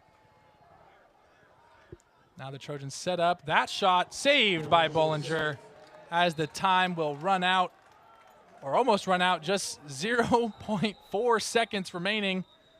You got to think there would be a miracle here, but it looks like they're just going to leave it there and let the clock run out. Everyone just having fun out there. You see Hanamoto with a smile on his face. There it goes. As the clock will run out there on the third quarter, now we enter the final 15 minutes of this game. I mean, again, a domination there from the Panthers, but big steps, big strides there from the Trojans. Yeah, some big steps here. Some of the newer guys, they've had to deal with a lot of, different patterns as well. We talked about, they're dealing with a lot of injuries, the short amount of rest time that they have. So you're putting them out there in a really tough situation. They face off against the number 3 team in the nation, who are going on to go play some really big games out here. Obviously, this is not the end of the road for the USC Trojans. They got a lot of room to improve with this young, talented team. Yeah, but what's great is we've got an amazing sideline reporter in Nico Schwegler, who's got a key interview for us. Nico, what do you got for us down there at the field? Thank you so much, Dan. And I'm here with Coach Callis. Coach, what a great game it's been so far for you guys, especially on the defensive side of the ball. This season has been incredible for you guys, not allowing more than 5 goals. Obviously, still a quarter to go, but what has been so impressive about this D block to you? We've definitely been taking care of the ball, and we're on defense. We're sliding to support, and we're backed by that Jason Bollinger, who's playing really well between the pipes. And you know, when we do get a stop, we're clearing the ball really well, and our offense is taking care of the rock on that side. So it's been good. I mean, that's always great to hear. But on the flip side, this offense sort of got off to a slow start to begin this season, but these past 2 games have really picked it up. What have they done really these past 2 games to really flip that switch and get it going in front of goal? Well, we've been maintaining our preaching that spacing on offense. You know, when we get too cluttered, there's not open looks. So the more we're spaced, the more the crease opens up. And, you know, a guy like Adam McDonald on the crease has been bearing a lot of rocks. And we have shooters on the outside, which stretches them outside. So we're very well balanced, I'd say. That's great. Good luck with the 4th quarter, Coach. Thank you so much. Great on the season. All right, I'll be sending it back up to you guys in the booth. Schwegler for that amazing interview with head coach Joel Callis. I've had the opportunity to have a couple conversations with him, and he really appreciates our work here, and we really appreciate him. I mean, he's taken this team to amazing places, especially last year, like you said, 17-4. Starting this season, 4-0, what looks to be maybe, I don't want to speak too soon, might be 5-0. And I know that might be a bold take here as we start this 4th quarter, 17-5. Justin, what are we thinking? I mean, I turned off my TV when the Falcons played the Patriots in that Super Bowl, but obviously turned it back on when the Patriots were coming back. So yeah, never say never. Who knows when it happens? I mean, there's only 1 quarter left, but we've seen crazier things happen in life. You know what? I like that analysis. We got to wonder who's going to be the Tom Brady of this Trojans team, but now we're going to see the attacking unit here for the Panthers. Worth, Beaumond, Morissette, Reginali, McDonald, and Cavan. Those 6 guys, I've said their names quite a few times as Rocco Reginali buries that one into the top right corner of the net. Rocco getting his first goal of the game, making it now 18-5. Honestly, probably one of the most fun names I can say up here in the booth. Rocco. A great shot from him there on the drive. This replay shows you just that. The fake and takes him high side. Seems like Adler bought that he was going bottom left. Rocco, the true freshman from Bellarmine College Prep in Los Gatos, California. Now 14 minutes remain. And that looks like number 99 on the faceoff there.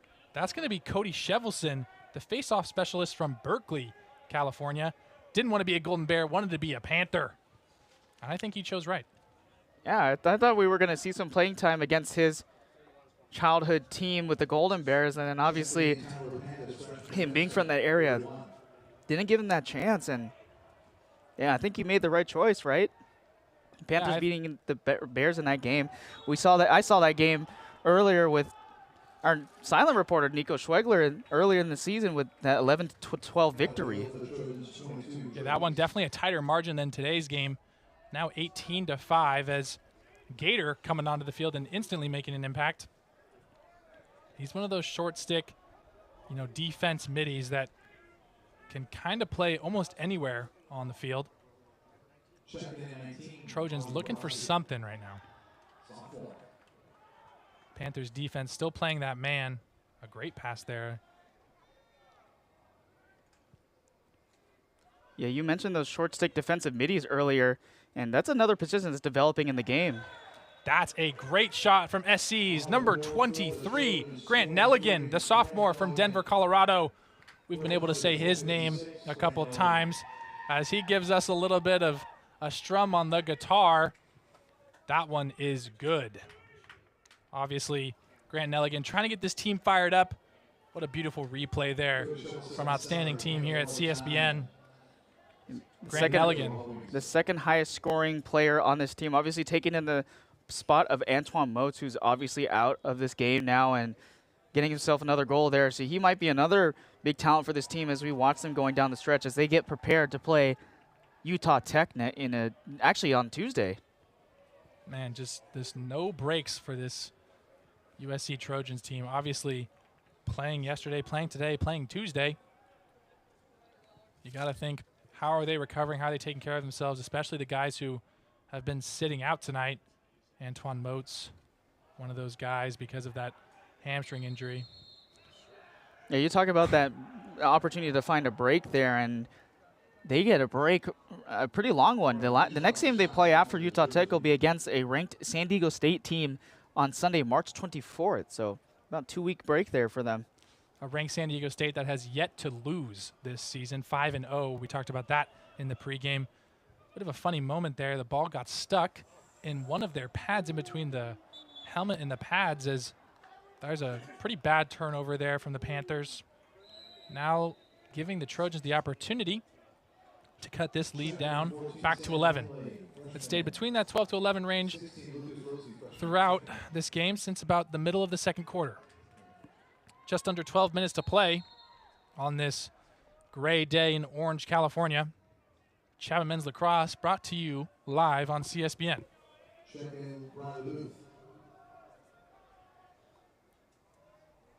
And you got to think, you know, some of these guys are playing their hearts out and got to go home and do homework. You know, these guys aren't just playing the sport. They're student athletes. Remember, they are all donation run. They are not a Chapman sport. Or Chapman club sport. These guys are just passionate for the game, and you can really see it. These guys play their hearts out. Great guys. And here we go. That ball dropped around midfield, and now the ground ball goes to the Trojans. You got to think that now the Panthers making a few mistakes here and there. But so are the Trojans, as that ball is turned over around midfield once again. Picked up by number 14, Kenton Wilson, the senior. And he's going to drop that ball, and now picked up by the Trojans. It's looking like a circus around the 40-yard lines here on Wilson Field. The crowd still lively, still packed. Nice to see people showing up and showing out for friends and family. That's what the sport's all about. Sportsmanship and being able to play the game you love for the people you love. So it looks like Adler will be coming out for Pergola. Switching the goalies around once again. We've seen that substitution 2 or 3 times now after Adler went down early in the first. I mean, you still want to give him a lot of play time, obviously, and Pergola is going to need a little bit more because they need to check out that injury that we were talking about earlier on Adler that we saw in that first quarter, second quarter, and it's been interesting so far. This game is just hasn't been in the way of the Trojans, but they got a lot to build off of this for sure. Yeah, you got to be happy if you're the coaching staff for Chapman, and I think you're still pretty happy if you're the coaching staff, like you said, for the Trojans. Taking some learning experiences from this. You're playing against one of the best teams you could play against, not too far away. The car ride home should be pretty quick on a Sunday afternoon. Number 28 beats his man. That's going to be Michael Ronan, the freshman from Laguna Niguel, California, unassisted. Beats his man and brings it into the inside. What a goal for Michael Ronan. Yeah, the freshman out of Laguna Niguel, California, all 5'8" of him getting that goal, and that's another freshman today on that list that's getting a goal. Patrick Sheeby, you get a goal. Aiden Kelly, you get a goal. A lot of newer names out here on this team getting it out here today. And you can see the sideline hyping him up, giving him the silent treatment at first, but they know it's his first. Getting active. Lots to cheer about for the Chapman Panthers and the Panther fans. Now 19-6, 9.5 minutes to go. And that makes it easier for your team, right? You know, those are the guys that are going to be taking over for a lot of these upperclassmen as the years go by. And when you have games that are going out of hand like this and put them out there, gives them enough to experience, and you can build off of that for the years down the road. And I understand that Joel Callis knows what that feeling is like. Being one of those longtime coaches in the place of Dallas Hartley, one of the longtime tenured coaches here at Chapman University, obviously MCLA Hall of Famer as well. Yeah, the Panthers have known nothing but success for quite a long time, as Camden Wilson will break that one up, and the crowd really getting into it now as the defense continues to stifle the Trojans here. I just want to mention how, you know, surreal this is to talking about the Panthers and the USC Trojans, like we talked about in the beginning of the broadcast, of just how surreal that sentence even works, and the fact that the Panthers are also up here, because we don't get this every day. We don't get this type of feeling with the, you know, obviously this school being a Division III school. You don't get to play many opportunities against Division I schools like this. Nope, not at all. Obviously, we are a Division III school. We play Division III teams, member of the SCIAC, and, you know, the Trojans being a member of the Pac-12, well, used to be.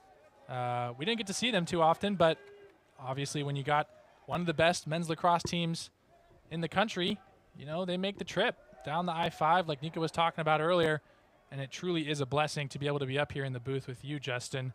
It's an amazing game to be calling it with you, and it's an absolute honor to be calling it for CSBN.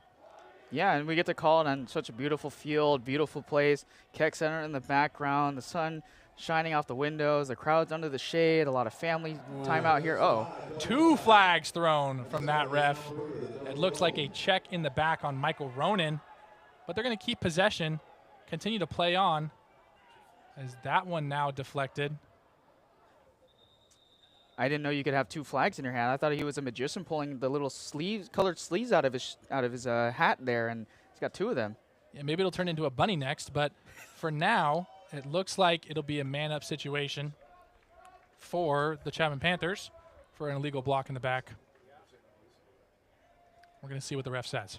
Yeah, we also, you talked about magic. We saw a little bit of a hat trick from Luke Morissette today. He's got 3 goals today so far in this game, and pretty much a lot of the veteran guys out here. Josh Roman's got a goal. Grant Cavan has a goal. Lizer Bruggeman has a goal. Cooper, even Holden Walker has a goal. And then even the faceoff specialist, Michael Morrison, got a goal. We saw that one. That was a fantastic play earlier in this game. Yeah, it was very, very cool.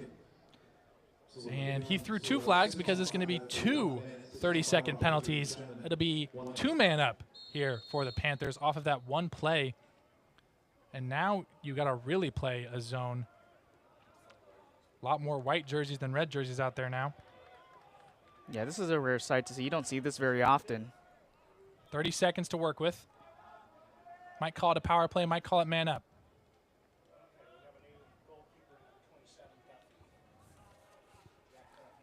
That one shot over.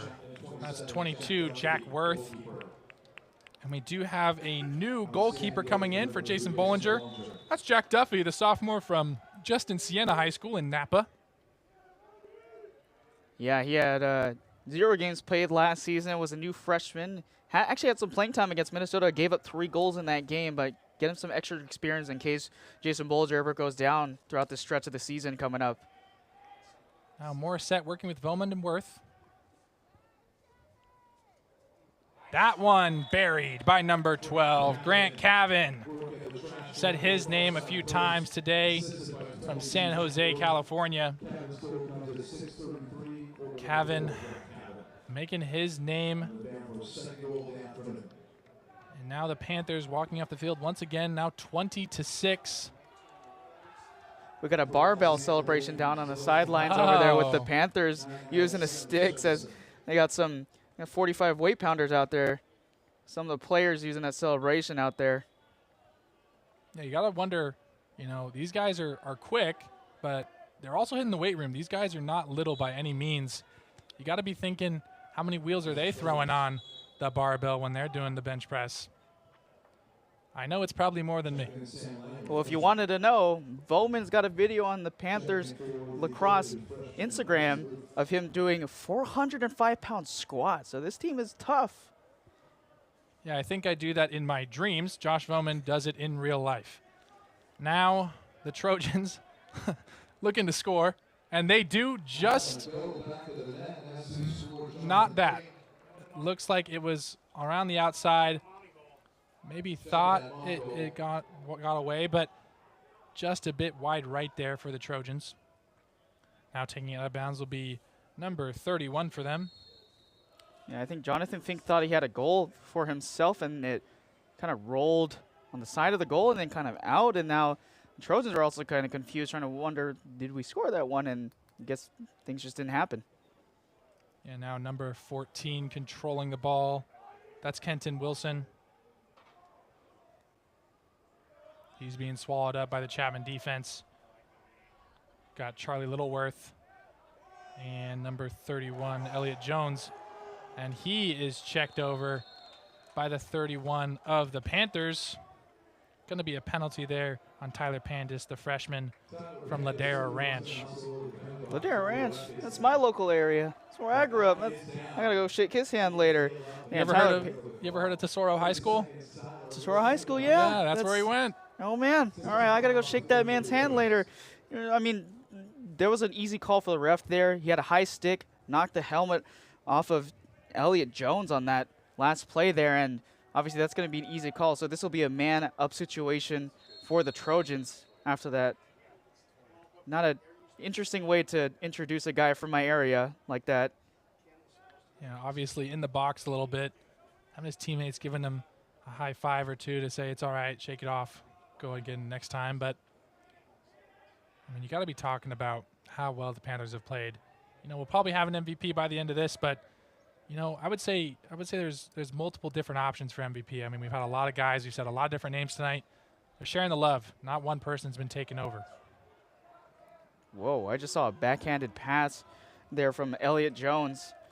We were waiting for that one all day. We've seen a couple of backhanded goals last season. Haven't seen too many this year, but yeah, like you said earlier, we're talking about some of the MVPs for this Chapman Panthers team. Leander Rickers was one of our guys for the key players. He's had himself a day as well. We talked about some of those freshmen. We can even call them MVPs of this game as well. And obviously Luke Morissette, one of our other key players, getting 3 goals with the hat trick today. It's been all Panthers so far. You can say that again as the lead is now 14, 20-6 Panthers. 4 minutes, 15 seconds to go as that one just a bit wide from number 28 for the Chapman Panthers. That would be Michael Ronan. We talked about him scoring his first goal just about 5 minutes previously. Now here we go, that the Panthers still working the ball well, trying to find a way to break through this zone defense. They've been successful on the solo option. Michael Ronan doing the same here. He's trying to find an option. Can't find it yet. 10 seconds on the shot clock. Got to take a shot here. And a great save from Eli Pergola, but it's lost. And another great save right in front of the net. Eli Pergola, the freshman, representing the Trojans here today from San Francisco, California. Obviously missed a couple saves earlier in the game, but that's 2 big-time saves as we enter just the last 3 minutes of this fourth quarter. Yeah, that was calculated, it felt like, from Eli on that shot there. Henry Crow trying to find his first goal of the season, and then, you know, Eli saw that and said, no more today. That ball's loose, but not picked up just yet. Still not picked up, still bobbling, and the Trojans end up getting that one. Should be routine, but not quite yet there for the Panthers.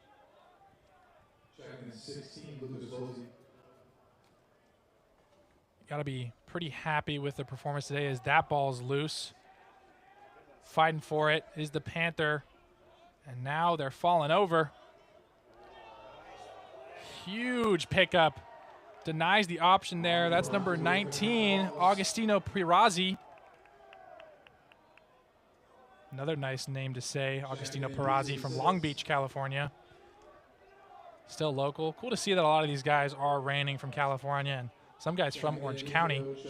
I like to say Long Beach is like half Orange County, half LA. I know it's close to LA, but I don't know. Whenever I go there, it feels more like Orange County, you know? I think you're right about that. There definitely is an Orange County vibe to it. Then you look at some areas, you also get a little bit more of an LA vibe as well from Long Beach, especially if you go to the harbor, that's for sure. A little bit more of an LA vibe. But, you know, like the Queen Mary, you know, that's like an Orange County thing. That's not an LA thing, you know? Right. Now the Panthers getting a little bit more physical here. Lots of freshmen out on the field for them now. No Worth, no Morissette. That one stopped before getting to Pergola. Trojans really locking down on defense now.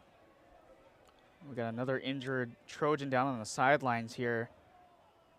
Get an update on who that is in just a minute. You know, if we're talking about jerseys here, I do think that USC has one. You really can't beat those classic colors, but you know, sometimes the clean white's nice too. That's for sure. I made an argument earlier that the Chapman Panthers have one of the best helmet designs. Ooh, that shot is good for number 51 for the Trojans. That's Jake Diston from Miramonte High School, the true freshman. Buries one in the bottom right corner.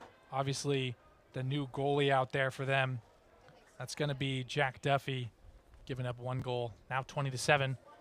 Just 54 seconds remaining. Obviously, we have a different look to this team with the Panthers putting a lot of the subs out there, and including the Trojans out there as well, with Jake Disson getting his goal. His first one of this season, actually, for this Trojans team. And that face-off going in favor of the Trojans. We were talking about another injury earlier. That's Riley Booth. It's one of the middies that has been doing a lot of face-offs for the Trojans this game. He is now on the sideline, taking the gloves off and the helmet off. Not too sure what that injury is, but we wish him a quick and healthy recovery. Antoine Motes as well. And I believe we had number 22, Joe Reese, as well, all receiving injuries this game. Yeah, that's tough, especially when they have to play a game on Tuesday. Ooh, that one is good. The stick goes up in the air. That is number 17, Eric Malarchik, the sophomore midfielder from Middleton, Massachusetts. Been able to say his name a couple times today. I believe that is his 3rd goal, making it the only hat trick for the Trojans. Here's the replay of that. Breaks through the defense, and a great shot to go bottom left. Up and over. Obviously, we have a couple of new guys out here, so the Trojans are taking advantage of that a little bit more, getting closer to that halfway mark with the lead here. Obviously, 20-8, they have to overcome, and not too much time left. We got counting down. Yeah, just 5 seconds remaining, and this one is going to be all she wrote. The Chapman Panthers taking a deciding win, 20-8, on the homestand here at Wilson Field. I mean, there's really nothing negative you can really say about this game, to be quite honest with you. A couple goals scored on Jason Bollinger, but like you said, a lot of them close to the creases. Now the guys are rolling out to the goal. Maybe going to shake some hands. Yeah, so far today we saw a dominant Chapman Panthers team. We've seen that so far in this hot start that they had. Last season, they didn't have this type of hot start last year. They obviously faltered a little bit, and then they, that kind of helped them a little bit, just building it up. But now they're building off of what that semifinals MCLA tournament season was like. There's a fire under this team. You can tell, especially when they play against Division I opponents like this, against USC. Yeah, I mean, overall, it's just a great game for the Panthers and for Panther fans. Obviously, a lot of people in the crowd here to see this team on this Sunday afternoon game. But, Justin, it's been amazing to call this game with you. But let's talk about players who really had an impact on the ball today. I think, for me, it's Luke Morissette. We talked about him in the pre-show, and he ran the offense today for the Panthers. Yeah, he definitely did. Obviously had a hat trick today to add to his name. Leander Rickers also had a fantastic day. We had some injuries out there on the field, and people were stepping up left and right, especially on the face-off. We saw a fantastic goal there. We usually don't see that very often in such games like this. We've seen a lot. Jackson Worth, Jackson Stevens, Gator. We've seen it all today. Yeah, and I think if we're going to talk about people who are making a difference off the field, I want to give a big shout out to Greg Kennedy, who just sits right across from us in the other room. He is the PA announcer for us and has great calls, great names for everybody over there. But we want to go down to the sideline, where our sideline reporter, Nico Schwegler, has an interview with our MVP of tonight's game, Luke Morissette.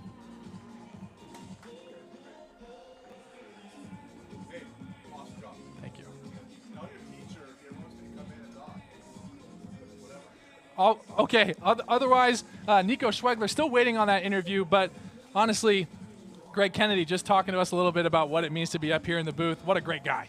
Certainly does, and they do a fantastic job out here calling these, and we get a lot of tips from them because we don't get a whole lot of information from this lacrosse team. That's a Wikipedia page right there about what this lacrosse team is like, and they offer us a lot. And obviously, you were taking a lot of those nicknames and trying to use that a lot to your advantage, and they give us all of our key information that we need for these broadcasts, and they are great help, and they're certainly going to see plenty of them this season. That's right. It's a team effort on the field, but also up here in the booth. Let's take a look at those full game highlights that we have built for you here at CSBN so we can see some of those crazy plays that we got to see tonight.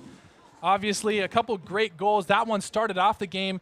You thought maybe, whoa, we might see a different kind of Trojans team here today, but it was quickly shut down. Jason Bollinger making a big save there. Yeah, obviously a slow start here to Jason Bollinger's day, and then, the Trojans came out here with a lot of great shots, and we also saw some very athletic ones from this young freshman team, but obviously it just wasn't enough to face off against the number 3 team in the nation. We saw a lot of unorganized play from the Trojans. You talk about that youth talent that they have. That's a lot of growing pains that they're going to have to overcome throughout the rest of this season, and they have a lot of buffering to do so. You know, they get a short break here coming up before they play San Diego State on the 25th. But for the Panthers, you know, this is a great win for them. It gives them a little bit of rest. Jason Bolger gets some key rest that he needs. Because we talked about how many ranked opponents they're playing against. Last year, 7-1 against ranked opponents. They're going to need that energy going through the rest of the stretch all the way up to that #1 team, Virginia Tech. Yeah, I mean, obviously we saw those big saves from Eli Pergola, but let's go down to the sideline where Nico Schwegler has a quick interview with our MVP for tonight's game. Thanks, guys, so much. I'm here with Luke right now, and Luke, what a game you guys had. Let's just take a look at that scoreboard right there. 20 goals on the board, 38 in your last 2 games. What does that mean to you as an attacker? Man, that fires me up. You know, we're putting the pieces together. We're playing calm and confident, and we're putting up the numbers. It feels good. I mean, it's incredible, especially your stat line here today. A hat trick of goals and hat trick of assists, 3 and 3 each. I mean, what allowed you to be so efficient against this Trojan defense? Well, you know, we played our game. You know, we dominated the face-offs, got good possession time, and then honestly, we had good off-ball movement, and it helped me, you know, keep my eyes up, find guys on the inside, and then, you know, once we got those inside looks, they stopped sliding and had to start putting them in. I mean, it's always great to see, and obviously Dante running by right there, sustained that injury now for the 2nd consecutive game. But what did it mean seeing a guy like Adam McDonald and some of these other freshmen really step it up on the offensive side of the ball? Dude, it fires me up. I love playing with Adam because he's a pure crease attackman, and that fits my style really well because I like to get those inside looks. And he's got a great energy.